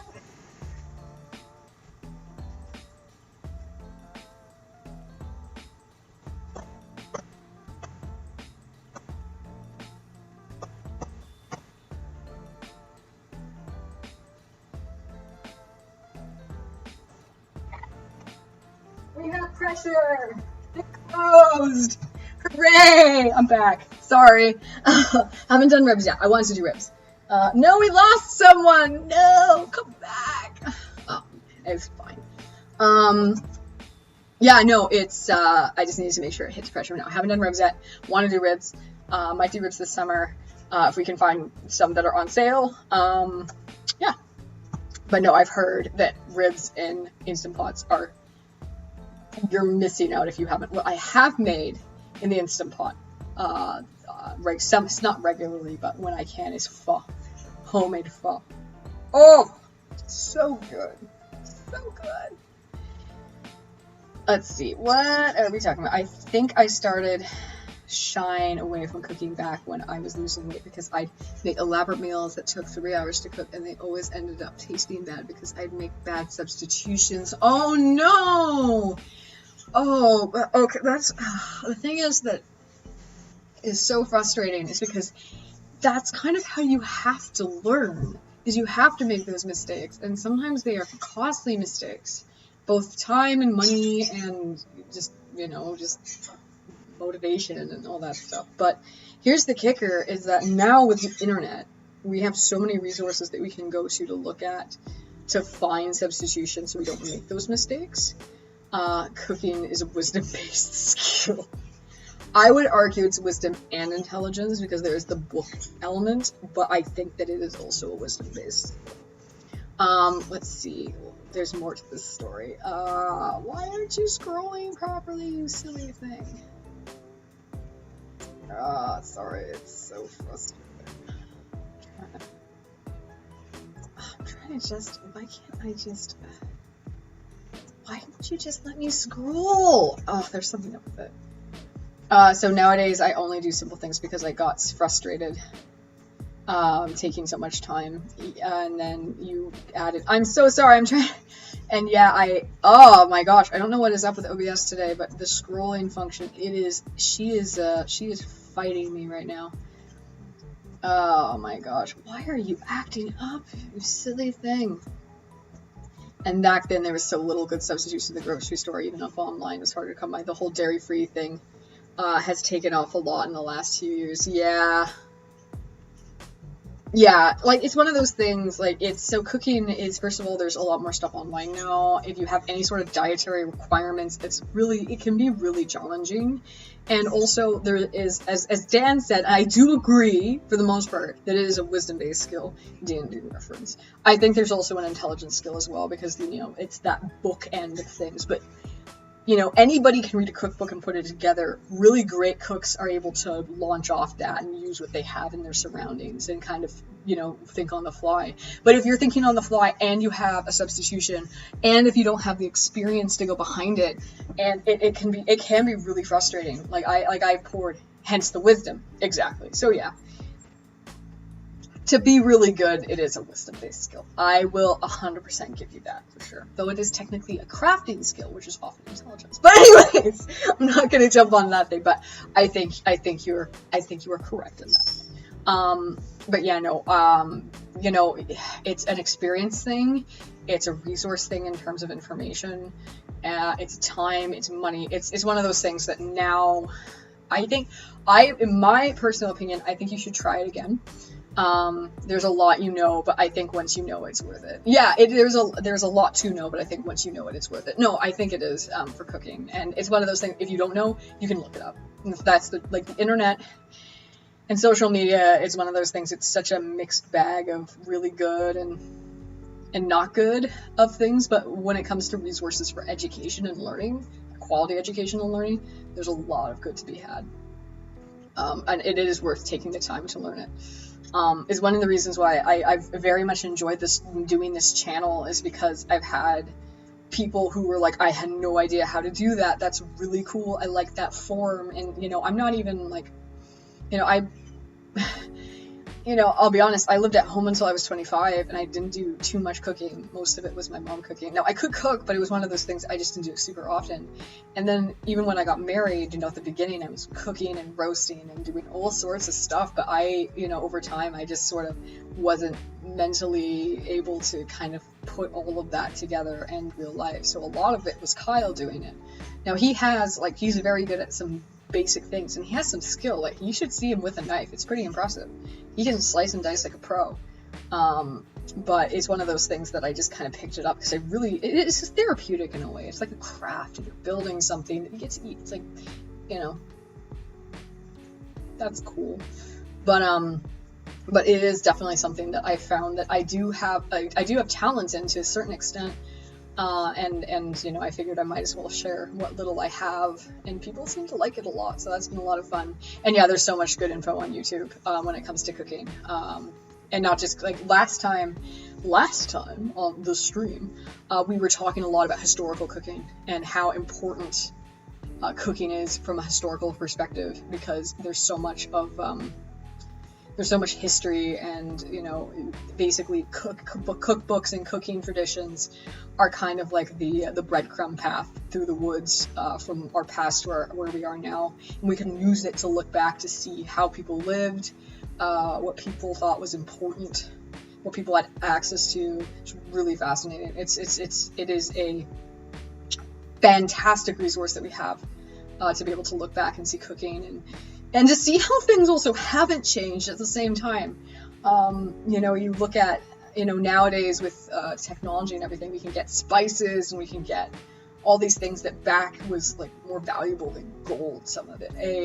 In medieval times, actually, here's something really interesting, that the lady of the house had a belt, and on this belt she had a ring of keys, and if it was a high-born noble, if it was a higher ranked noble, then there would be keys to a spice box, because it was that valuable that the lady of the house would be the one to have the key. And because it was one of those things, like, you know,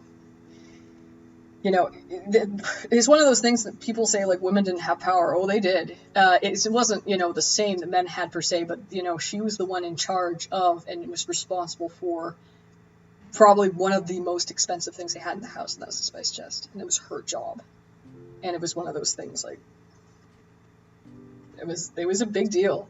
But yeah, it's just but now you can go to freaking Bulk Barn or Walmart and pick up these things. It's fascinating to see how that's changed. But at the same time, you know what we use now is easily accessible, but what we still have is that mindset of using food to show off. That hasn't changed. What we use to show off and what we, you know, decide is worth showing off is different. But we still use food to try to impress, you know, instead of having your lord or a visiting lord or a knight and try to say, like, oh, dang, you know, dang, you guys have your stuff, and ooh, you have resources, and, you know, now it's, I want to impress the in-laws or my boss or my neighbor or Instagram. It's all the same. It's just a different varnish. It's exactly the same. And also the stakes aren't as high, but you know what I mean. Anyways, sorry. I know you guys generally like my blurbs, and that one was actually coherent. So let's see. Thank you. Let's see. There's so much good. We absolutely appreciate you sharing your knowledge. Food was so important back then. Well, thank you. I'm glad that you guys appreciate me sharing my knowledge as much as I have to share. But no, it's fascinating. That's why I love, and why when future former fat girl was in here, aka Brittany, it's fantastic. She was saying about, like, how much she loved to watch historical YouTube for food, and I'm like, oh, it's true, it's fantastic, and we were gushing about it because not only is it cool, but it's on multiple facets, both from historical, on a foods level, but just on what it means for us now as much as it meant then. I can now say, is she a chef? Yes, she was a chef. Brittany was a chef, and she's an author, but she was a chef. So she actually was able to give me legitimate critiques on my, well, not even critiques, she actually was just saying how impressed she was with my form and my technique. So that's one of the reasons why I wanted her in here today, but she was busy. But yeah, no, legit. She was a caterer, and she also worked at school. Yeah, no, it was crazy to see. It was bonkers. It's honestly bonkers to see all of that. it was just so crazy. But yeah, no, it was a great conversation. We had a really good time. And it was also really nice to be like, no, you cut that really well. Listen, you can still watch it. You can watch it. Haley, don't be sad. Listen. I'm gonna hook you up, fam, okay?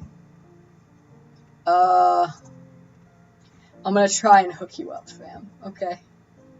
Whoops, no.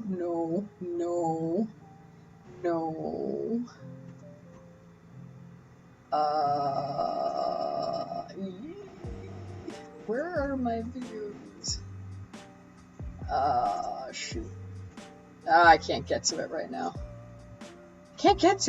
Rats! But anyways, it was, I'll find it for you later. But no, you can watch it. I actually was watching the recording of it. Yeah, it was last week. It was last week's stream. It was awesome. But yeah, no, you can watch last week's stream. It's still up.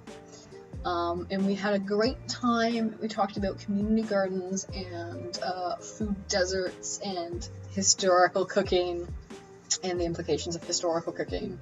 And it was a blast. We had so much fun, and it was funny because Kyle was in chat too. So it's just like, get the authors! Oh my gosh, pump it up! And people, it was a good time. We had a really good time. Meatloaf time. Yeah, that's it. It was Meatloaf last week. I can't believe it was already a week ago. It feels both longer and actually it feels like it was way longer ago than just 1 week. Holy crap! Time is a weird friggin' thing. I'll tell you what. But yeah, no, it was a lot of fun. That's one of the reasons why. And it was funny because she didn't know who I was. That's a funny story. She's like, wait, are you the one who streamed the Meatloaf? And I'm like, yeah, I'm the Meatloaf girl. She had no idea. I was hanging around in the Discord. She's like, wait, is that you? She had no idea it was me. It was really funny. Time has been going so fast just since the same time. Yeah, it's the pandemic. It's also the fact that all of a sudden it's light. It's light outside right now still a bit, and it's 9:06. Like, it's dark, but it's still light. It's bonkers. So yeah, no, time is just... What is time? Yeah, no, it's fun. But yeah, no, I like cooking. One of the best things that happened about being unemployed is I get to cook a lot more. I get to actually spend the time and make good, wholesome foods. We're not relying on throwing, chicken strips in the oven anymore, which, has its place, but it's one of those things that it's one of the reasons why, oh my gosh, we just skyrocketed up to 6 people! Holy crap! There's such a delay on my stream. Oh my gosh.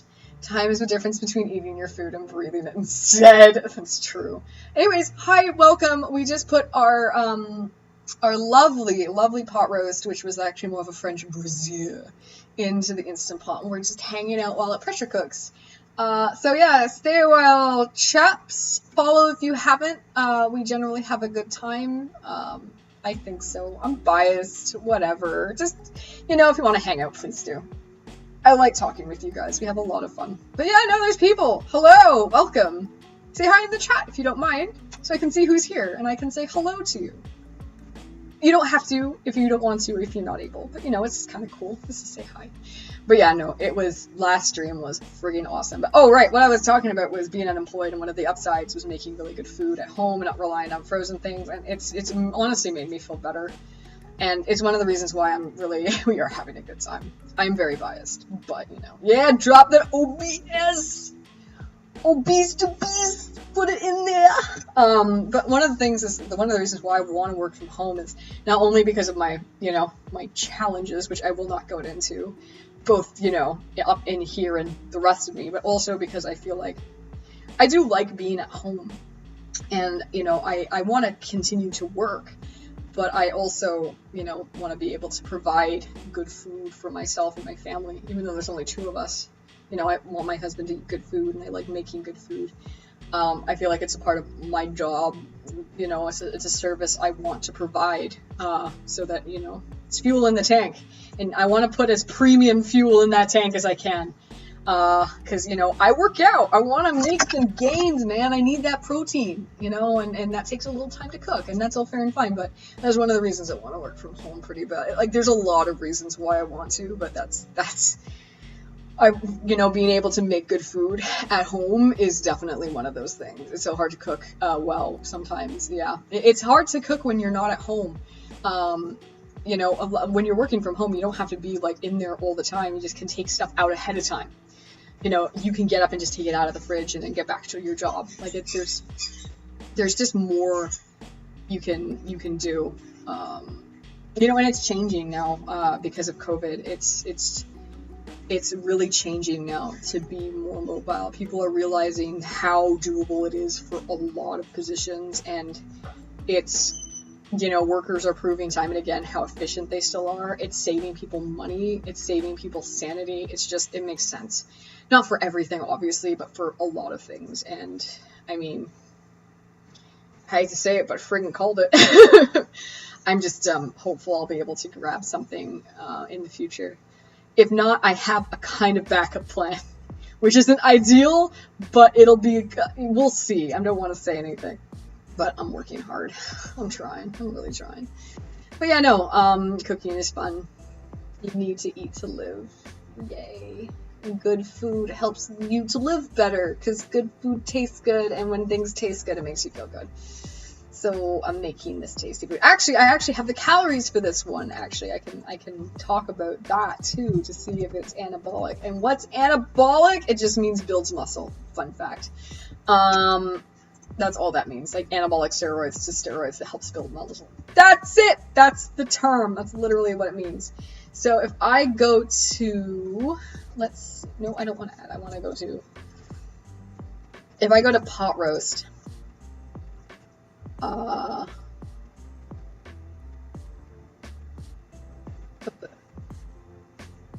I want to see per serving. Oh, for goodness sakes. If I go to pot roast, if I try to go to pot roast, I want to see. Oh, they have a Canadian label? Oh my gosh, they got a Canadian label! Oh, that is too funny. I don't want to see it by the gram. I want to see it. Okay, the total thing has. Oh my gosh. Are there still people here while I'm rambling? Yes! There are actually a decent amount of people still here while I'm rambling. I'm so sorry. I have. Wait.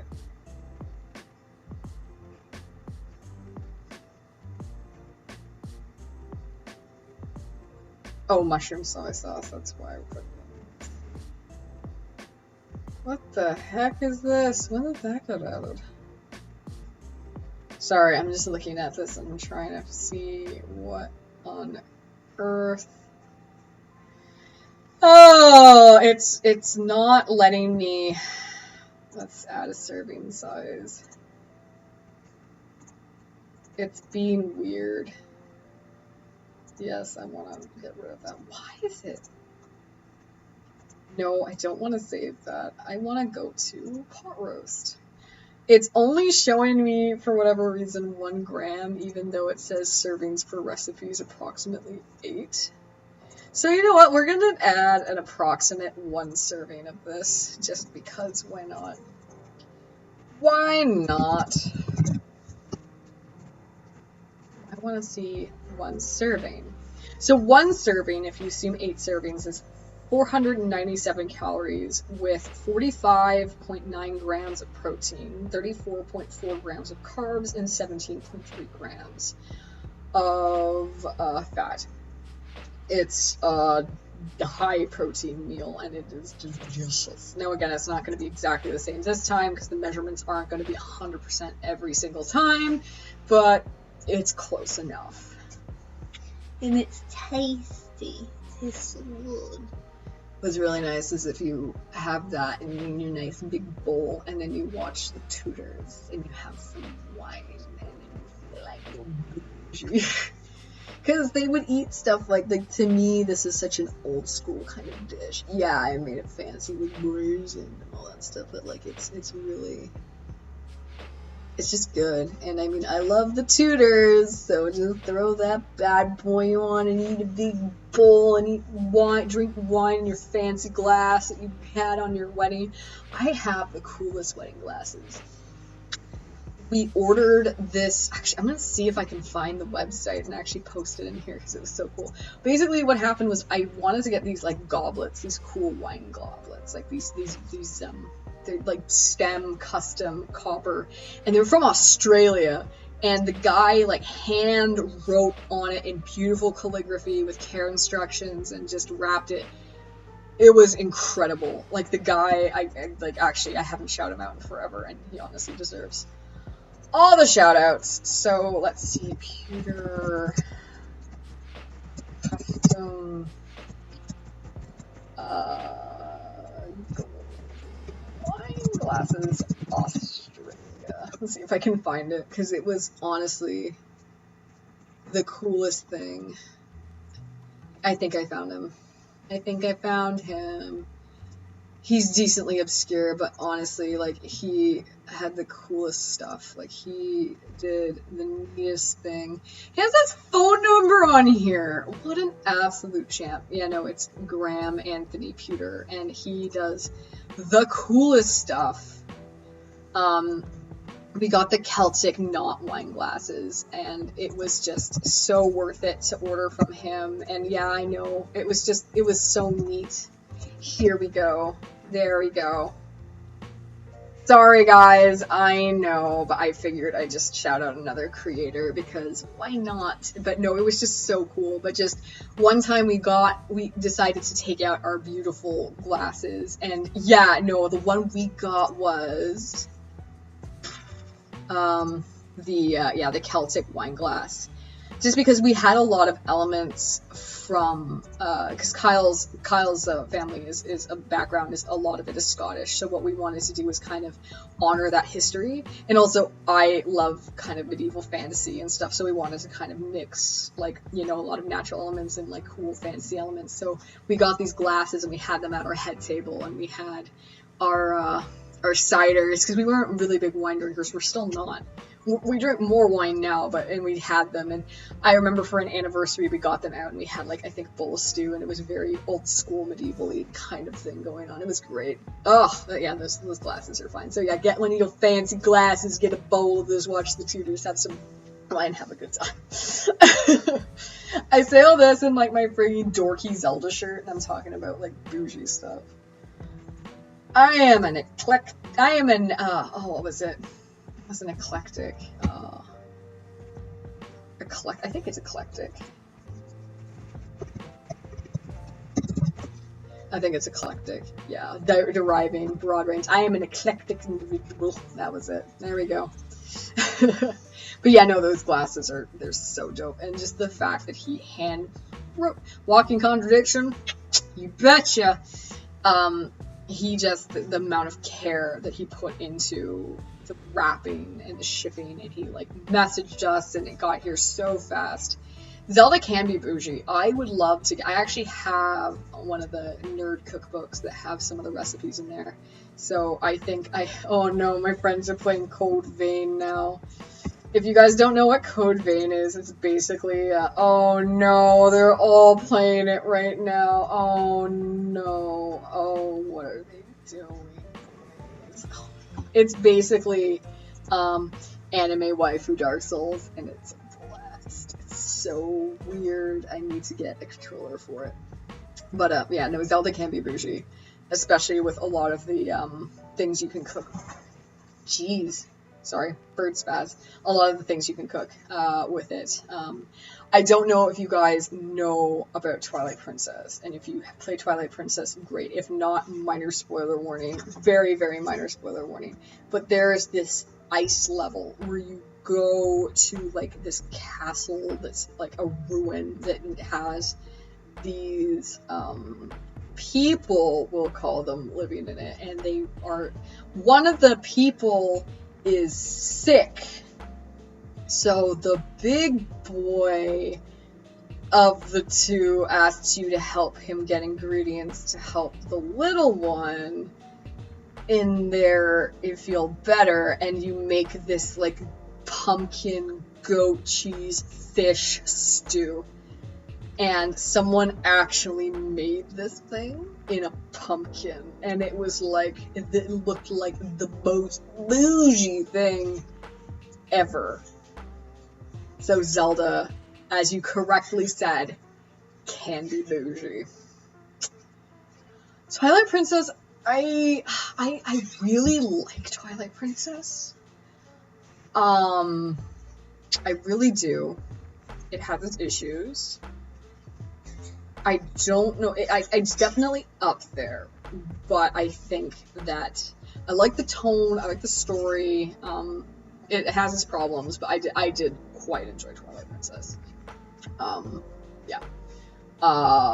Breath of the Wild for me is like up there with Wind Waker. I love Wind Waker. I hated the style at first, but it grew on me, and the gameplay was so just they perfected the Zelda gameplay in that game for 3D.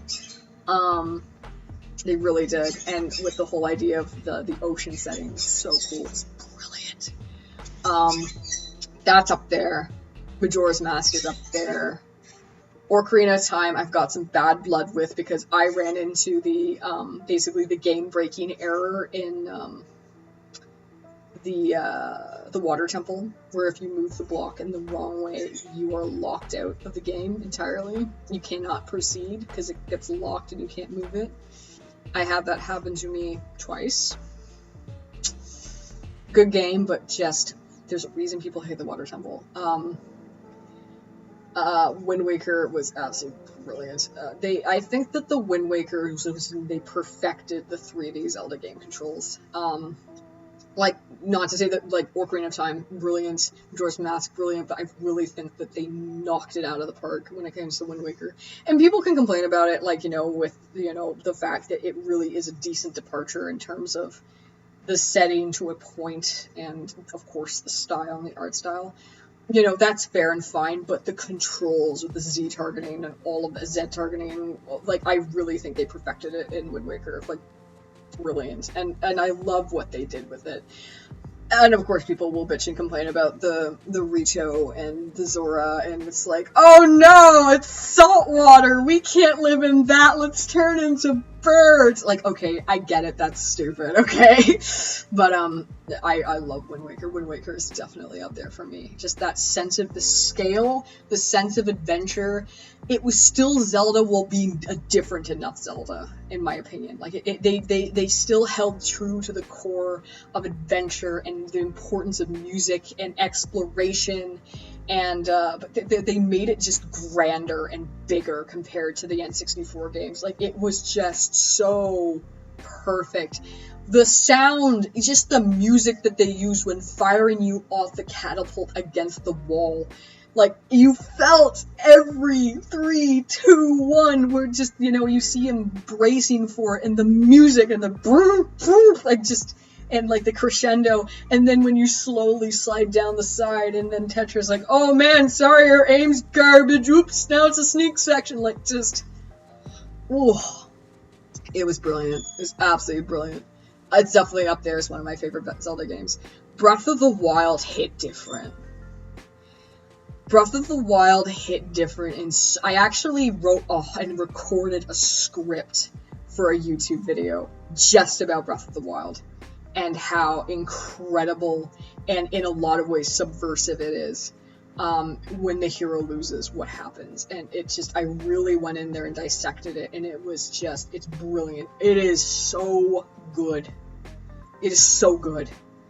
It is just, it was brilliant. It was so dark, but it was so bright and so just like hopeless, but it was so encouraging. Just everything about that game. It was a saga. It was an experience.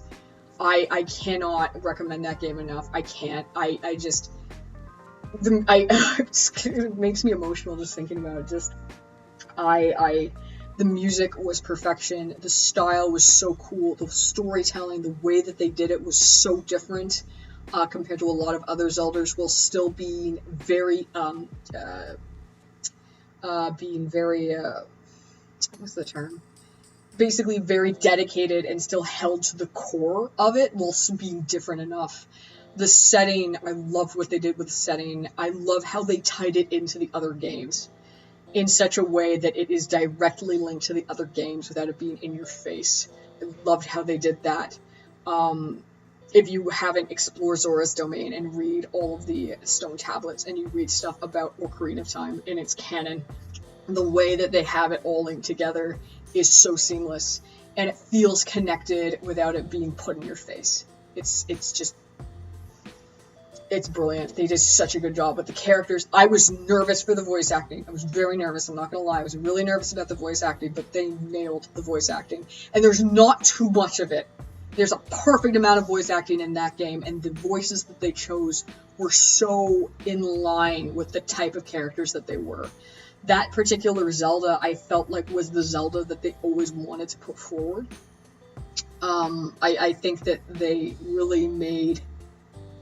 I love how they also tie her into the other Zeldas as well. How, you know, she's having, like, you know, she's a scholar, she's a scientist, and she's trying to be this great sage, and she's like, all my ancestors could just do this magic razzle dazzle, and I'm having a lot of trouble here. What is wrong with me?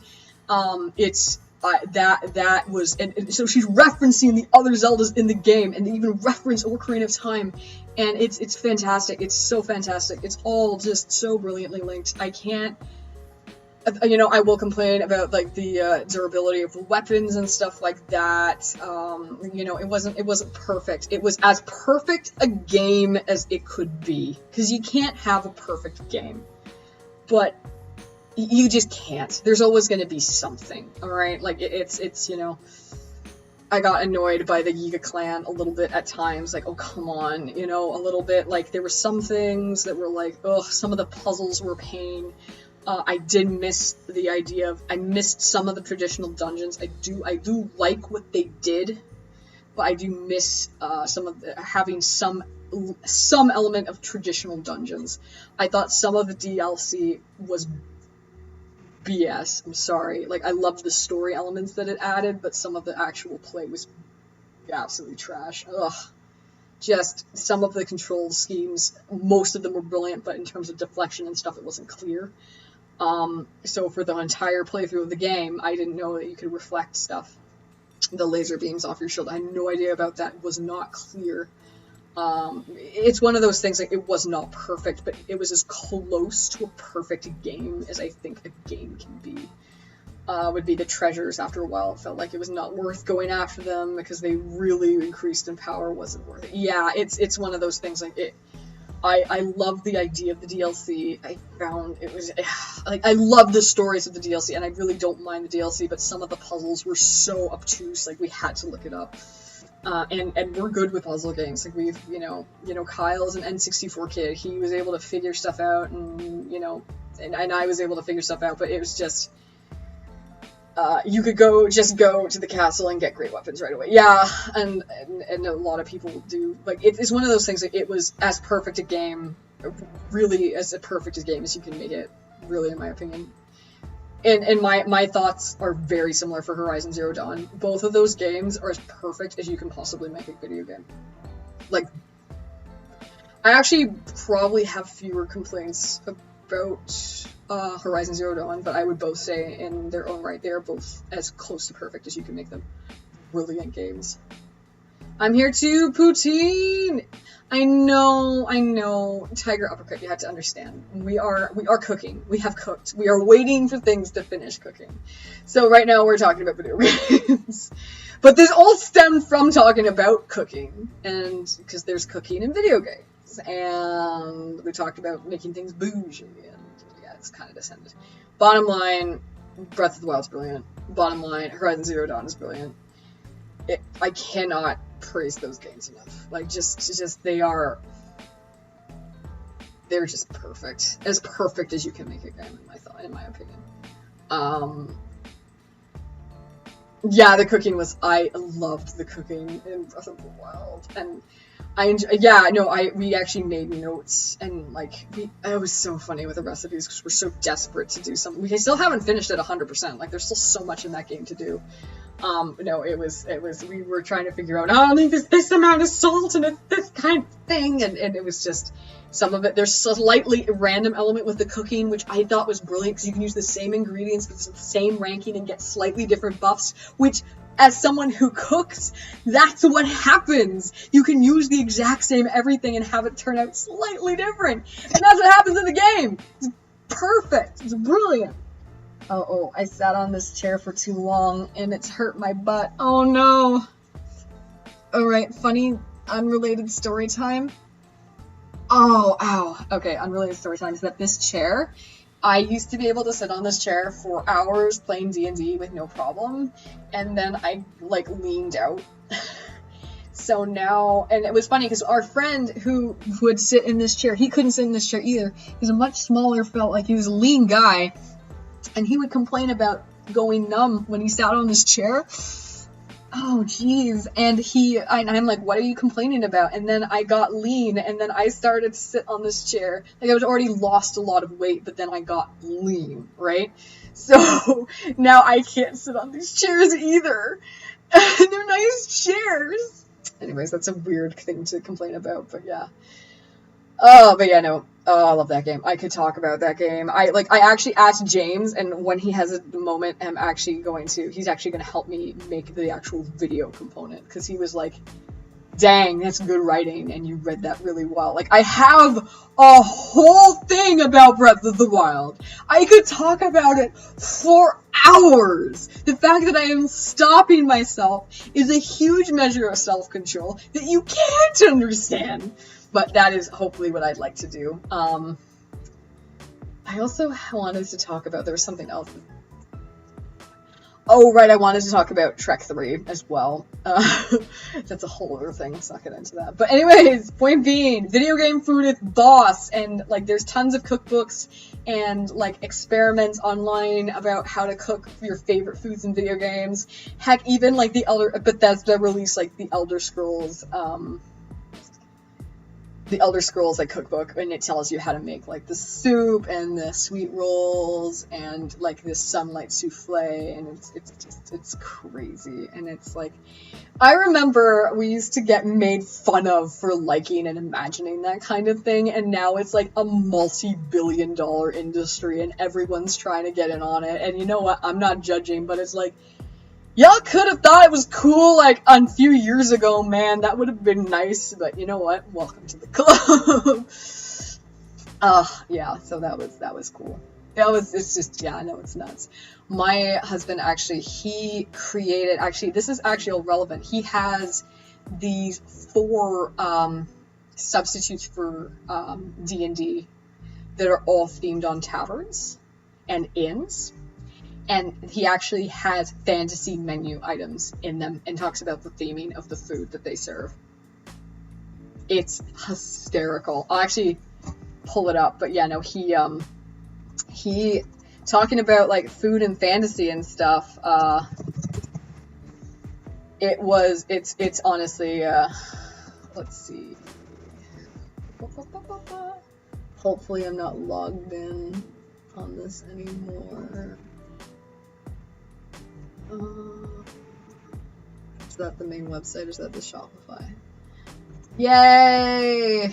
Okay, so if you go to our fantasy RPG supplements, there's Eat, Drink, and Be Merry. That's the name of the series that he did. And there's the Giggling Gorgon, the Kobold's Delight, the Lusty Siren, and the Pit. And I don't actually have, he explains what the series is, which I think is fantastic. So just an example, the Giggling Gorgon is the entry in this entry in the Eat, Drink, and Be Merry series describes the Giggling Gorgon. This large inn and tavern has a theme that revolves around the Gorgon, a large armored bovine that petrifies its victims before eating them. Besides its unique theme, the establishment is known for having good food, affordable rooms, and a strong signature brew that will challenge even the toughest of drinkers. And it's just, he just thought about fantasy food and how cool and important it is, and he just kind of talked about it and actually made a supplement for it. And you can buy it. It's for sale, and it's just, I'm just going to share a link to it, because why not? So needless to say, in this household, we very much appreciate fiction and food and history and food, because it's so funny. It's so interlinked, and I know that people are leaving because they're bored, and that's all fair and fine, and I'm sorry. This is a bit of a slower stream than last time. Not by much, but yeah, no, it's dope. If you take a look at it, like he talks a bit about like all of that stuff in there. Yeah, that's our web store. It's a good time. I helped put it together. Yeah. Yeah. It's fine. We're having a good time. I think so, anyway. Oh man, there's people who come in. Yeah, no. Well, I'm glad you're having a good time.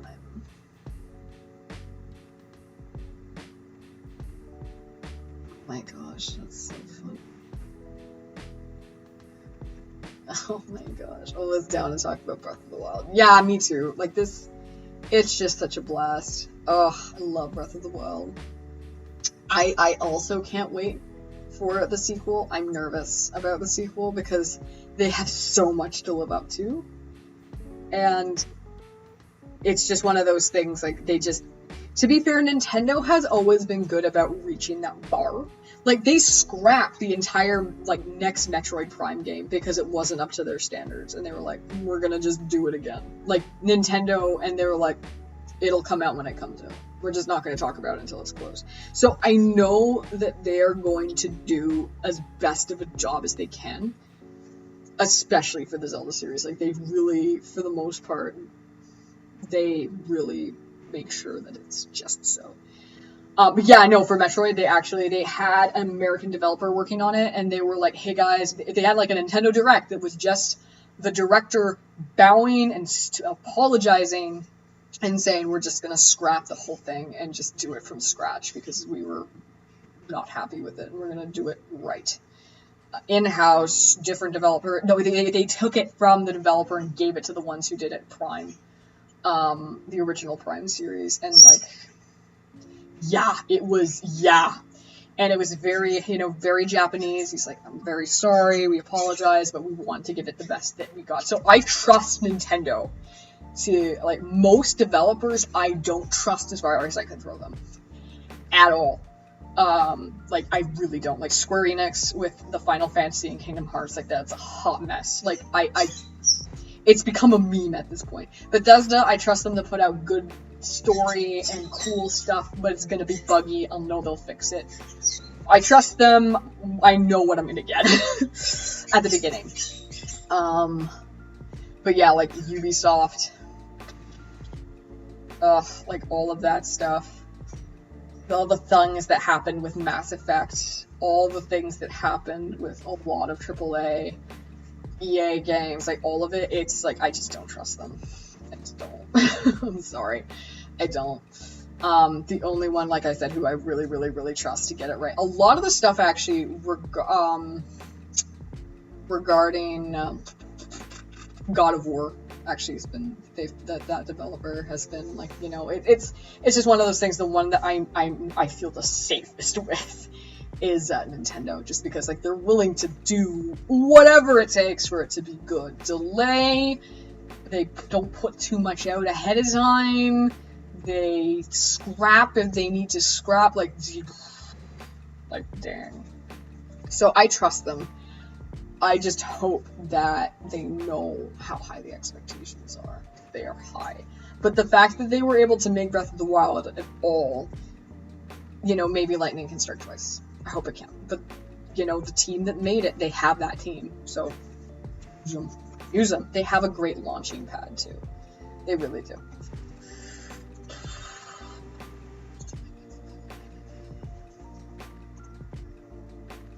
But yeah, no. Are they still playing? No. Oh, they're not playing anything now. Sorry, the lads are playing a game. I wonder if they'll use the same format as before. Probably. The thing is, I think they might make some tweaks here and there for the format. I know some people had complaints about the Sheik Slate.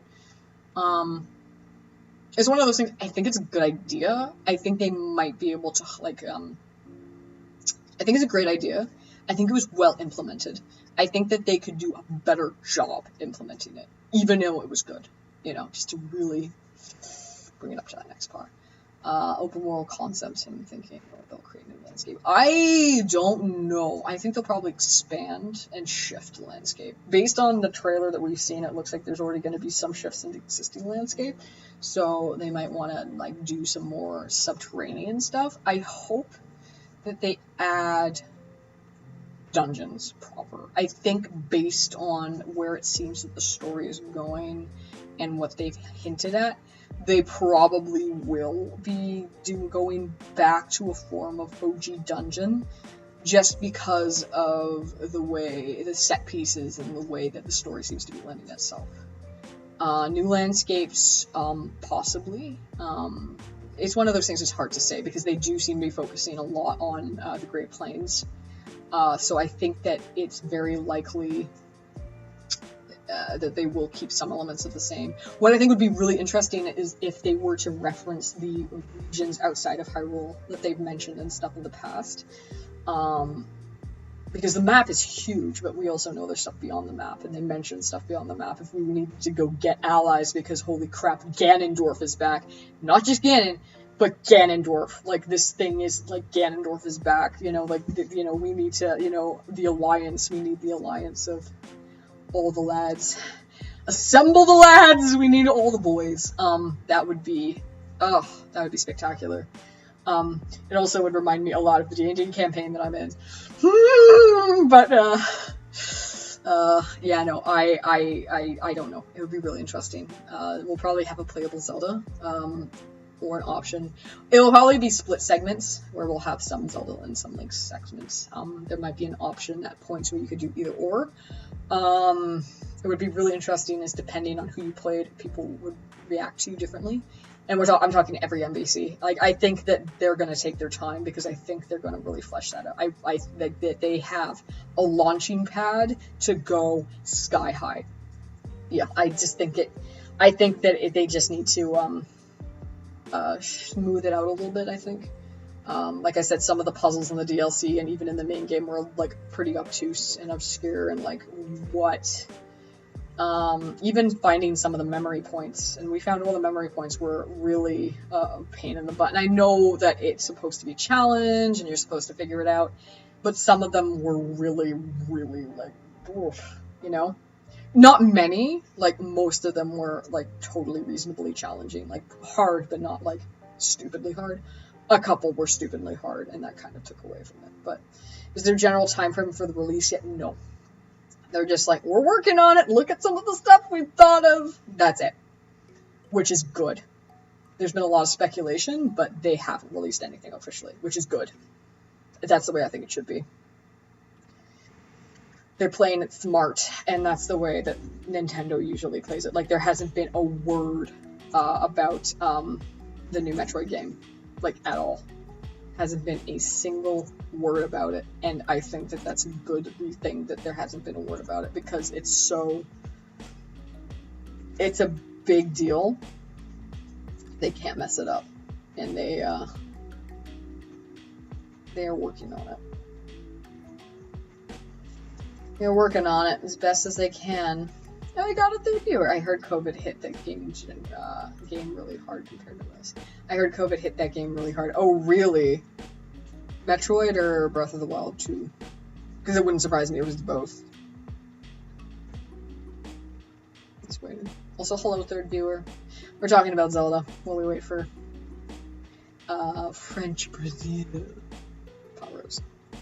Breath of the Wild, yeah. I'm like, it's one of those things, like, yeah, it's one of those things they need to take whatever time they're gonna take.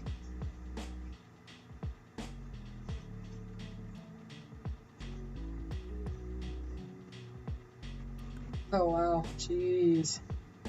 Sorry, I just saw something that my friend posted, and I was like, ah. But yeah, I wouldn't be surprised if it was, like, a lot of games were pushed back. But it's one of the reasons why I'm also happy that they haven't said anything, because they had a little bit of a hint before, and then they were quiet, and then COVID hit. So, perfect. Keep it quiet. We don't want any false promises or anything like that. We don't. Just give it to us when it's ready to go. That's all I can say. But yeah, sorry, it's just, it takes a long time to cook, so it's gonna take us a long time to cook the food, but it'll be worth it. I think it'll be worth it anyways, but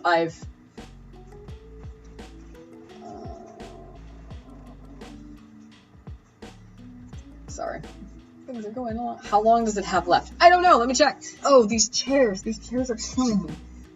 Oh my god. 17 minutes. It's got 17 minutes left to cook. That's a lot of minutes left to cook. Oh my gosh.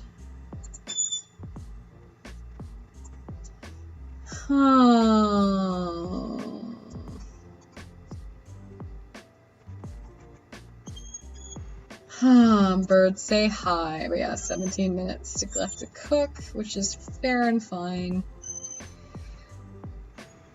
No. What I said was it takes 20 minutes to get up to pressure, and then it takes an hour to cook, and then it's 15 minutes of natural release. I put it on for 1 hour, so you have to wait for it to hit up to pressure, and then it takes an hour at pressure, and then you wait 15 minutes of natural release, which is basically you just don't touch it and you wait for 15 minutes. Then we take stuff out and put it back in. Yeah. So again, no, but imagine this amount of time versus 3 to 4 hours, 2 to 4 hours. Yeah, no, it's not that. It's miraculous, but even then, there's limits. Okay, it's miraculous within reason. Oh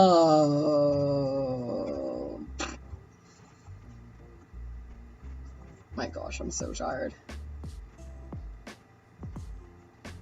I'm very, very tired.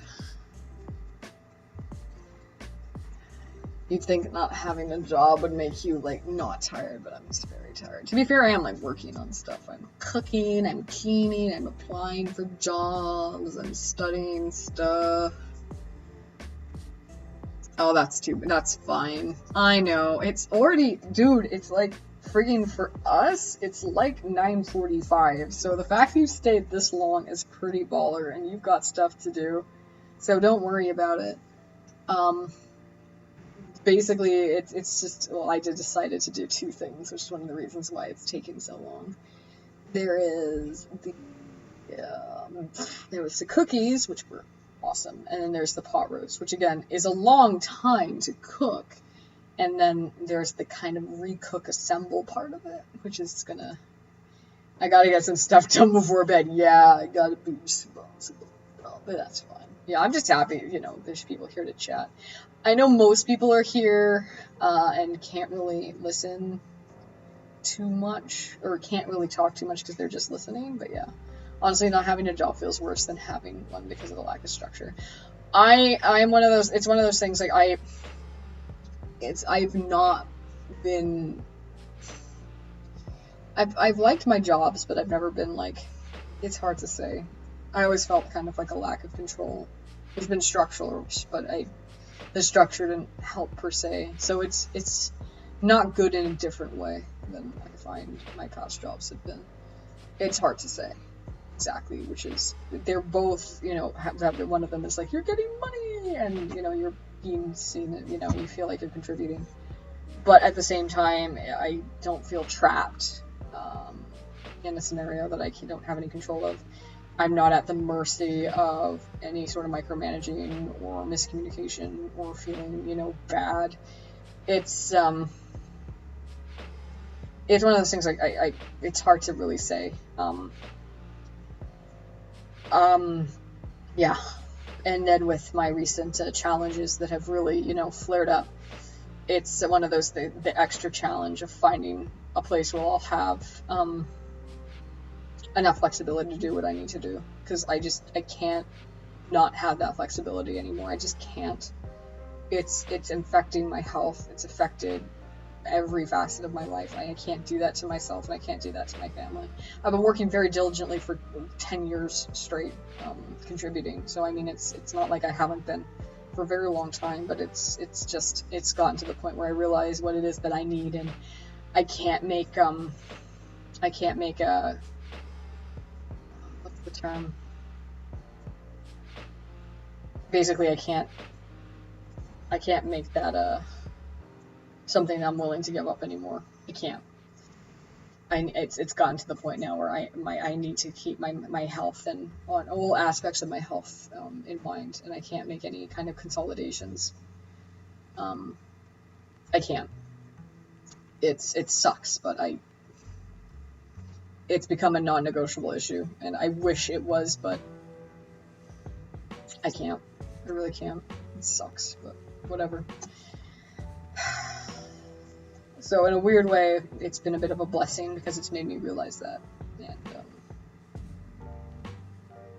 you know, I get to hang out here, which is kind of cool.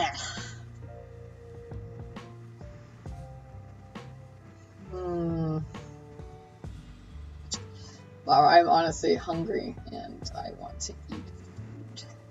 And I want to curl up with a bit of drinks, and I want to, you know, I want to relax and eat my food. Not that this isn't relaxing, but you know, stuff like that. It's too bad it's not easier to make money doing this kind of stuff. Yeah, it's one of the reasons why I found it very hard to find a job that worked for me. I think I've had 23 at this point because I had to job hop when things got too hard for my mental health. Holy crap, the wait is hard. Yeah. The wait is hard. It's one of the reasons why I'm like, please consider following. I don't like doing that per se, but it helps boost the affiliate potential, which is, you know, my ideal. I'd love to be able to do this as a job to get some income on the side. You know, I've talked about this before, but, you know, I can only I can only do that sort of thing if, you know, people are entertained and are willing to. And there seems to be more people who are coming in and staying for longer. And I know this stream has gone on for like, what, 3 hours now almost? Yeah, 3 hours. So, you know, I get people aren't going to stay for that long, and, you know, they'll pop in and it's weird. Yeah, it's just a matter of waiting. I think you'd be good at it. Thank you. You're good at sharing things in an entertaining way. Well, I appreciate that. Yeah. Oh, man. Yeah, it's, you know, I try, but, you know, we'll see where this goes. All I know is that when I get 50 subs, and I will get 50 subs, it's just a matter of time. I hope, I think. I'm at 37 now, that I will be doing a cosplay stream, which will be a lot of fun. Because it's almost here, and it goes with a video game. And it's not Zelda, although I did find a Zelda cosplay that I was just like, I want it. It's one of her Explorer outfits, and oh my gosh, it's one of my favorite Explorer outfits, and it looks so good. And I will be good. I think Twitch is harder to build an audience. Even Danny's streams, I think he had an average of less than 10 people, but he's got so many followers on his Insta. Danny followed me! Did you know that?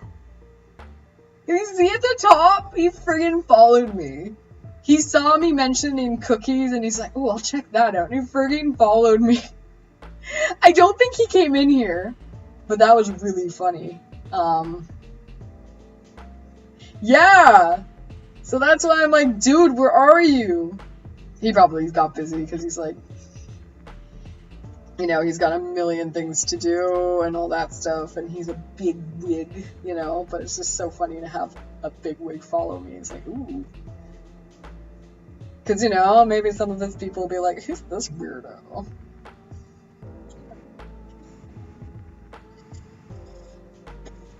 Yeah, no, it was just really funny. And also, he's another Canadian, too. Freaking BC. So jealous. That's another reason why he's probably not hanging around right now. Freaking 3-4 hour time difference.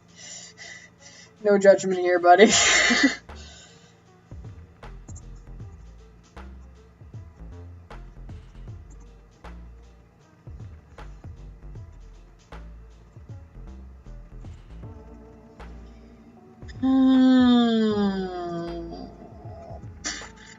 Yeah, but I mean, if I'm kind of like getting bored and getting tired and all that stuff, like, geez, I can only imagine how you guys feel. Like, dang, this has gotten slow. Yeah. Yeah. No, I'd also love to live in BC, but it's hell of expensive. Scratch that. I want to live on Vancouver Island. That's where I want to go. We did have a good chat. We did. But yeah, no, I would love to live on Vancouver Island. I love Vancouver Island. I've been there once for like a week and a half. So great. I'm off now though, getting tired and got something. Yeah, go. If you need to go, you need to go. And I think at this rate, I might end the stream because it's just. You know, there's not that much left to do, and we're pretty much finished with it. I would have loved to have finished the pot roast 100%, but it's one of those things that we're pretty much done. It's just a matter of letting it sit, and then making the slurry for thickening, and taking it out, and opening the thing, and blah, blah, blah, blah, blah. And that's pretty much it, so. And I share the recipe, and you can follow it if you want. Plus, I'm actually losing my voice. 3 hours, I think, is my max before I start to actually lose my voice. Right. So anyways, I think I will call it now myself. Thank you so much for those who stayed and those who came for any amount of time. We really appreciate having you. And yeah, enjoy. We'll figure out what I'm cooking next week in time. But thank you so much for stopping by, and I'll talk to you later.